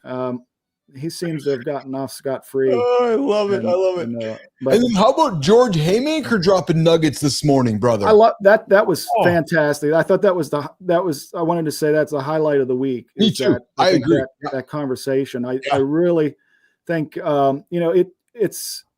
dropped so many great nuggets there. And I think, I agree every time, I'm starting to remember John's statement about training your brain. If you chain your chest, you can do anything. I fully believe that, and that's why it ceases to amaze me how many people still do not believe that psychology, the science of behavior, thinking, and feeling is not important. Yes, it's just it amazes me because you're not going to get anywhere, with respect to anything that's. Maybe anything that you need to do. Yeah, maybe that's why I vibed and I've really gotten along with you so well, and I vibed with John, even Marty, because my connection with AJ over the years is because I've believed, I've just my with my soul that you cannot have success in the gym or in business without a sharp mind and a sharp emotional state. Mm-hmm. You just can't. Like if I'm having a fight with my wife, I'm not having a good performance in the gym, a good performance at work. I'm not having a good conversation with you, but we don't talk about it, right? We just don't. We're so focused on the external, right? So I'm with you, brother. The mind and the emotion, then the physical. Yeah. And if you're not locked in, you've got some other distractor. It's just kind of lurking behind you. I've been watching this video that went along with George Haymaker that I like, and I just like how he says it too. But of all people, Denzel Washington has this short that says, "Tell me, dreams without goals are just dreams and ultimately fuel disappointment." He says, on the road to achieving your dreams, you must apply discipline, but more importantly, consistency. Yeah. Because without commitment, you'll never start, but without consistency, you'll never finish. And I'll tell you, if you're not training your brain with something like those facts, that reality, you're not going to make it. Maybe for a couple of weeks. I've got lots of data on that for myself. I was really, really good for 2 weeks, and then nothing for 3 months, and then maybe another month, and then nothing for 6 months. And I would would do no exercise, and I got really fat, and it just never worked. There's probably something going on emotionally, or mentally with you, right? Maybe it wasn't obvious, which was preventing that, though, right? Would you say the same? And I think the mental thought was that I don't want to do this. I don't really want to do this. I don't want to do this. It was all negative. Yes. It was all negative thinking. But then when I leaned into like, okay, well, yeah, it's going to suck. And if I can embrace the suck and say, well, this is going to get me where I want to be. I want to be healthier. I want to be healthy for my family, my daughter. When she was born, that's when I started running. And I was like, I got to get in shape because I got to, and she's very active, and I can kind of hang with her, and it's really made all the difference. How was your hike last weekend, brother? So I knew you were going to ask this. So we got rained on. Okay. So we never officially made it. Okay. It was the one day we haven't had rain for like 2 months in the Charlotte area, and we finally got some rain. So that's going to have to be postponed at least another 2 weeks, because this week we got I love it. So, speaking of Charlotte, I was reading this morning, a gentleman from your neck of the woods, some gentleman named Michael Jordan. He's going to be part of some of the, I guess, upcoming NBA broadcasts, and he's quite an interesting specimen, eh? And what I'm talking about is that I guess he made his first appearance on the show last night inside the NBA, and I guess there's talks about how much he's going to be involved because he's Jordan. My point is that he's this very elusive character, anyway, isn't he? Like he's a very elusive, not defined character in a world where everybody seems to be out there. Jordan's done a really wonderful job of continuing to somewhat, I'll use the word, protect himself, hasn't he, John? I think he did that. That was he's his own man, and I think he did that from the beginning of his career in basketball, even at UNC. I mean, the way that he trained, the hours that he spent, in the gym and on the court outside of practice. Yeah. I mean, and the talent was there. All of the talent in the world was there, but that's not enough. I mean, people don't realize how competitive professional sports actually are. I mean, and how cutthroat it is. I mean, if you're not keeping up with the competition, you look bad really quickly, even if you're Michael Jordan. Yes. But he knew that, and it was the work ethic, I think, that and the competitiveness in him to want to be great, beyond the money, beyond the fame, and really just want to win. I think that carried him, and so I don't think he really played to the tune of anybody else's role of anyone. Yes. And so I think it's great, and I think perhaps he's had enough time off from basketball and feels that maybe he can kind of contribute a perspective. People want to know what he's thinking, exactly. It's funny you said, because that was part of the article I read, which was exactly that. People want to know what he's thinking, yet he says so little, right? So, and let's face it, Petro, there's a few of those characters in our world that we grew up with, right? Like you got the Gretzkys of the world, you got the Jordans, Barkley's been around forever, but you got some of these characters that when they speak, we still lean into. Right. Oh yeah. And those that don't speak often, hence, Jordan, you're wanting to lean in a little more. And I see you, Good Time Yard. He owns part of a NASCAR team. We were talking about it a couple of weeks ago. He's suing the NASCAR team, he's, because it's just lunch money for him. But I thought that was great. Yeah, there's a lot of great ones from that. I for whatever reason, and it must be the YouTube algorithm. I was watching an old interview with Kiss, and around, and it was like really, it was mind blowing actually, and I would say like Gene Simmons is one of those kind of guys where he's just real serious, and then you're just waiting to see what's he gonna what's he gonna say, to the simplest things, and just it's fascinating. It is absolutely fascinating. Yeah, it is. All right, brother. Hey, what do you got going on this weekend?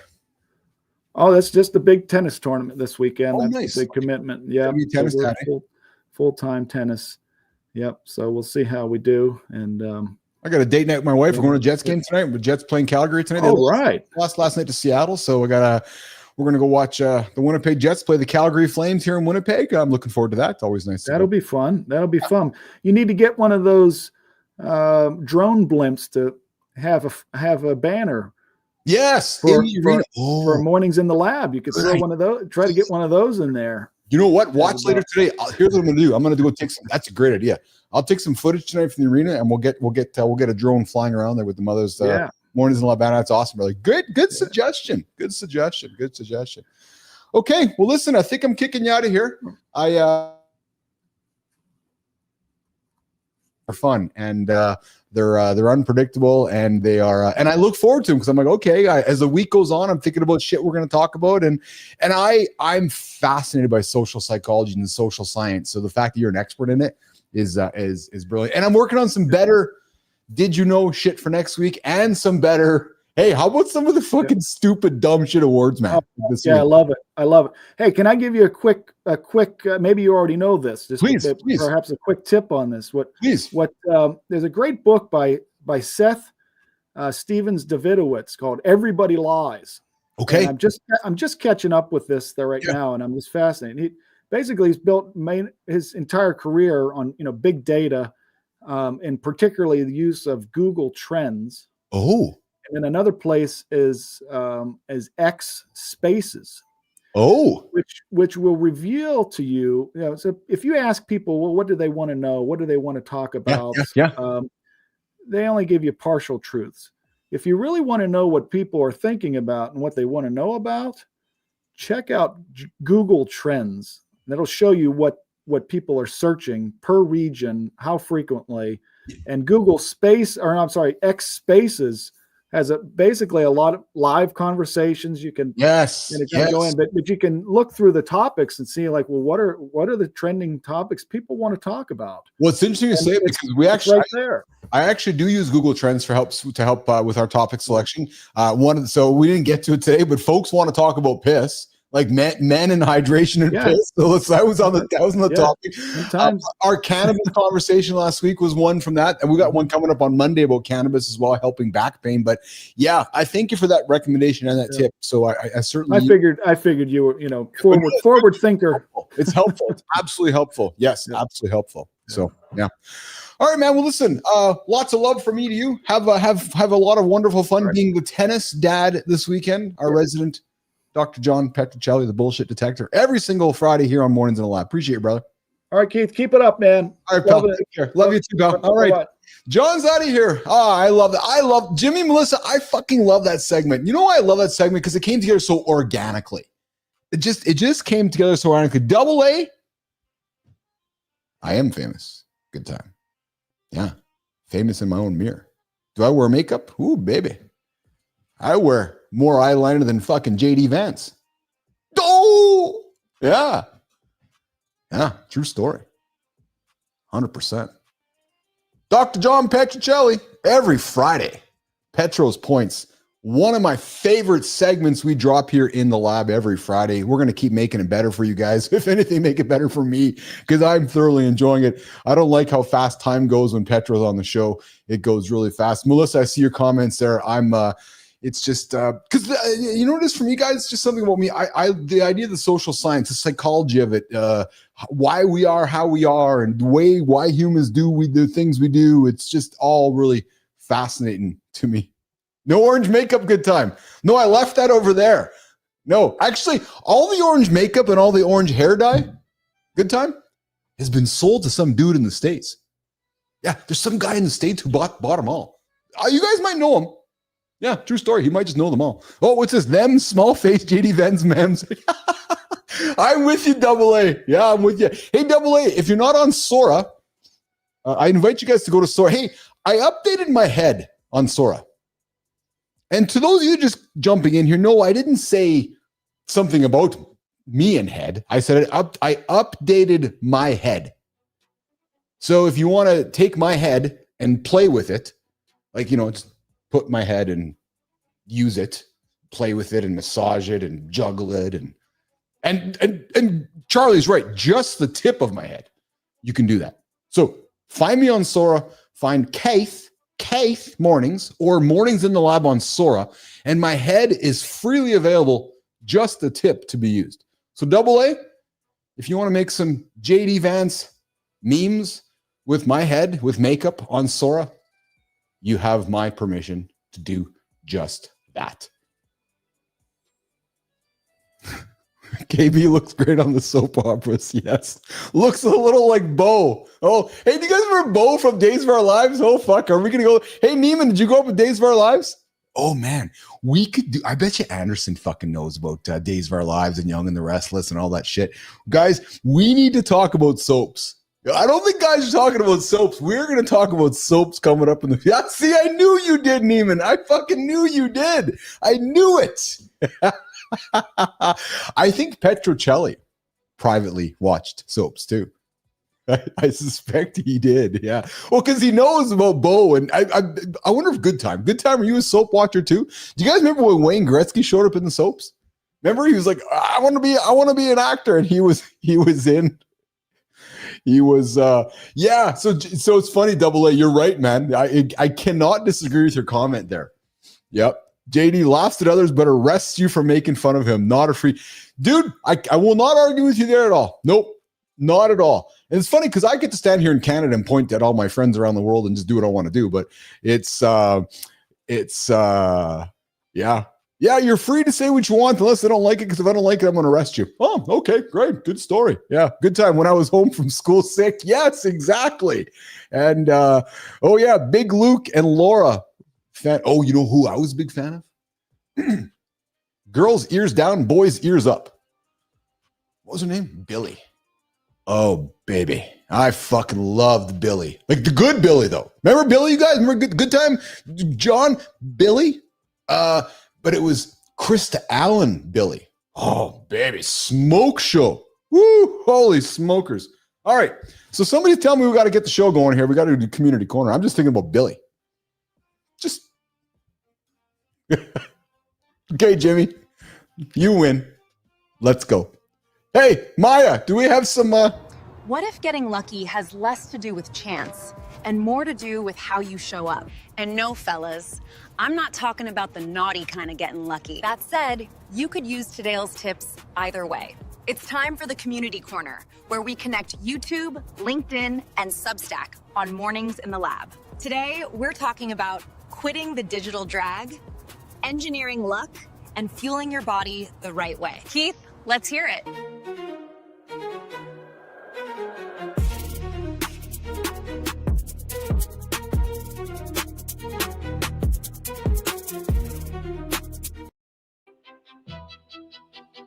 Billy Goat Gruff? No, Billy. Billy was hot. Woo-hoo-hoo, baby. Yeah, and Billy, Krista Allen, she also did those nighttime shows, Good Time, that were not porn, but they were kind of porn. What the hell are they called again? They were just some soft erotica. Yeah. So you'd go from watching her on Days of Our Lives to watching her roll around in the sack at night. Yeah, true story. Just saying, I was a young little dude. Why are AI videos using cuts? I don't know your question, Double A. Throw the question back up on the table and I'll answer your question for you. We have an entire team here at Double A. in the lab here. We got Maya Reyes. She's our community corner host. We got the smoke show herself, Sophia Grant, the AI smoke show, Sophia Grant. Melissa, that's her official title now. The AI smoke show, Sophia Grant. Yeah, true story. And yeah, got awkward when your parents were in the same room. I know, good time. Yes. And we got Sterling and Preston AA, our two hosts of the conversation desk. And we got a few other characters hanging around there as well. We got the Mornings family. We got Frankie and Tommy making appearances coming up in the future. True story. All right, guys. Wasn't the last ad an AI? So, yes, you're right, AA. The last person was an AI-generated creature. Her name is Maya Reyes. Maya's awesome. Maya's kind. She's fun. She's humorous. She talks about getting lucky on a guy's show. Dude, how can you not like Maya Reyes? Yeah. Okay. The fact that you're asking, AA, means that we're doing a little bit of good work there because you're kind of curious. So truthfully, AA, hey man, we are actually blending the world of AI and humans into one kind of merged experience. And I'm with you good time. She is absolutely a smoke show. Totally hot. Oh, wait a minute. Are we talking Billy or are we talking about Sophia Grant? They're both pretty hot. All right. Oh, yes. Frankie and Tommy will come back and do the Dumb Shit Award. I agree. We'll have to go find those motherfuckers and see what they're up to. Yeah, AI have now been gorgeous, hot with a human expression, but them eyes are soulless. Just an observation. Yeah. So there's no question that, there still is work to do with the uncanny valley about these AI eyes that we see out there. Okay. Boom. Let's get after it, Jimmy. YouTube, social media is the new smoking. Yeah. You should quit scrolling, but you don't. A creator at Jason Line, who owes their livelihood to social media, says it out loud. Social media is the cigarettes of the digital age. We all know it's toxic. We keep scrolling for one more drag anyways. It's democratized in connection, but it also bred anxiety. Blah, blah, blah, blah, blah. Yeah, true story. I'm with you there, 100%. Yeah, use them told. Yeah, I agree. So here's the thing. Jason Line, I'm with you. Social media is the new smoking. Hence, it's not social anymore. Yep, it's true. Not social media at all. It's just media that we passively consume and it hooks our brain with dopamine until the next one. Yeah. When's the last time anything on your platforms and feeds were social? It's not. All right. Over on Substack, George Mack is talking about engineering your own luck. And he's asking a provoking question. A very provocative question, actually. What if you had to double your luck in 6 months? Most people treat luck like weather. Something that, well, apparently just happens. Well, George, he treats it like a skill. Something you can engineer. His approach is to build serendipity through human connection. You know the adage, you make your own luck. Well, make spontaneous phone calls instead of scheduling everything. Be memorable. Proactively connect friends who could help each other. Adopt a skill mindset. Give without keeping score. And surprise people with generosity. The baker's dozen idea. In other words, nation, give more than expected. So, the question for you today is, what's one thing that you could do this week to increase your luck surface area? Adam House talked about it often in the past in the show. Increasing your, I wonder what Adam House is up to these days, Neiman. I haven't seen him in a long time. Yeah, and Michael Kinitsky, the whole gang. I haven't seen him. Yeah, true story. All right, let's move on over to LinkedIn to close off our Community Corner segment this morning on an extended version of Mornings in the Lab with Keith, John, and Friends. Guys, Derek Bear, a sales trainer. And besides, my bladder is telling me that the show is almost over. Yep. Another true story. As a matter of fact, true motherfucking story. Derek Bear, sales trainer, speaking our language over on LinkedIn. Yep. Apparently. Peak work performance isn't just mental. He says it's physical. Yep. The 3 pillars, according to Derek, are this: sleep, exercise, nutrition. There you go. Story's over. Show's over. The facts are on the table. A lack of sleep sabotages your focus. It helps you make bad decisions. Your energy loss will equal clarity loss. And even light movement, walking, stretching, masturbating, sharpens thinking and productivity. And what you eat and what you drink fuels your creativity. It'll fuel your engagement, and it might even fuel your positivity. So, Derek's message is super clear. Rub one out tonight. Yeah, you'll sleep better. True story. Oh, yeah, baby. Which of these three, sleep, exercise, rubbing one out, is your weakest link right now? Tell me what it is. I like to rub it out. Yeah, sometimes daily. You know why? Because I live longer. Double A, I respect how you don't get triggered by comments. Some YouTubers out here are... Here's the thing. What's to get tripped out by? Here's my POV. You've decided to take some time out of your day. You strike me as a talented human being, Double A, that can use the glass in your hands and your fingers, and you can type some words. And if you're going to take the time and energy to put some words on the table for me to address, let's have some fun together. What's the worst that can happen? Honest to God. Would you dox me? The fucking cops show up? So yeah, let's have some fun. I respect you, Double A. I'll tell you why I respect. You showed up. You were here, I think, yesterday. You're back today hanging out with us because I know you have a choice. I talk about it all the time. People who come to this show and stick around have a choice. You could go elsewhere, but you've chosen to communicate, engage, and stick around with me, and I'm grateful for that. And I cannot sincerely stress that enough. And I'm with Good Time, man, my rubbing out partner, twice a day, whether it needs it or not. True story. I'm extraordinary for reminding you of Hootie. I'm goated. I don't really understand what that means there, Double A. But yeah, Good Time is right. Twice a day, whether I need it or not, because it makes me live longer. If I've learned anything about my age as I've gotten older, just to tell the truth. So guys, rubbing it out will make you live longer. True story. Double A, I stay for the personality and the conversation, bro. Well, Double A, I'm sticking around because I'm engaging with you too, and I'm enjoying our conversation together.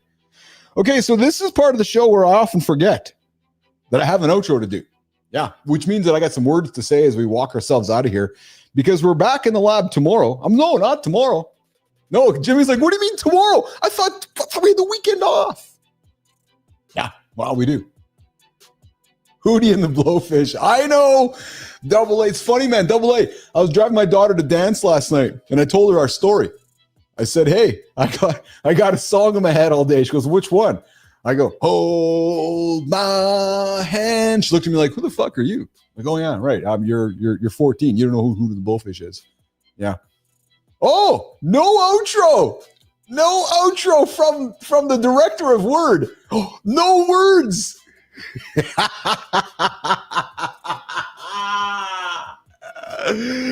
There we go. Well, listen, that's good. Yeah, Double A. So then we changed it to Double A. You know what happened though, Double A?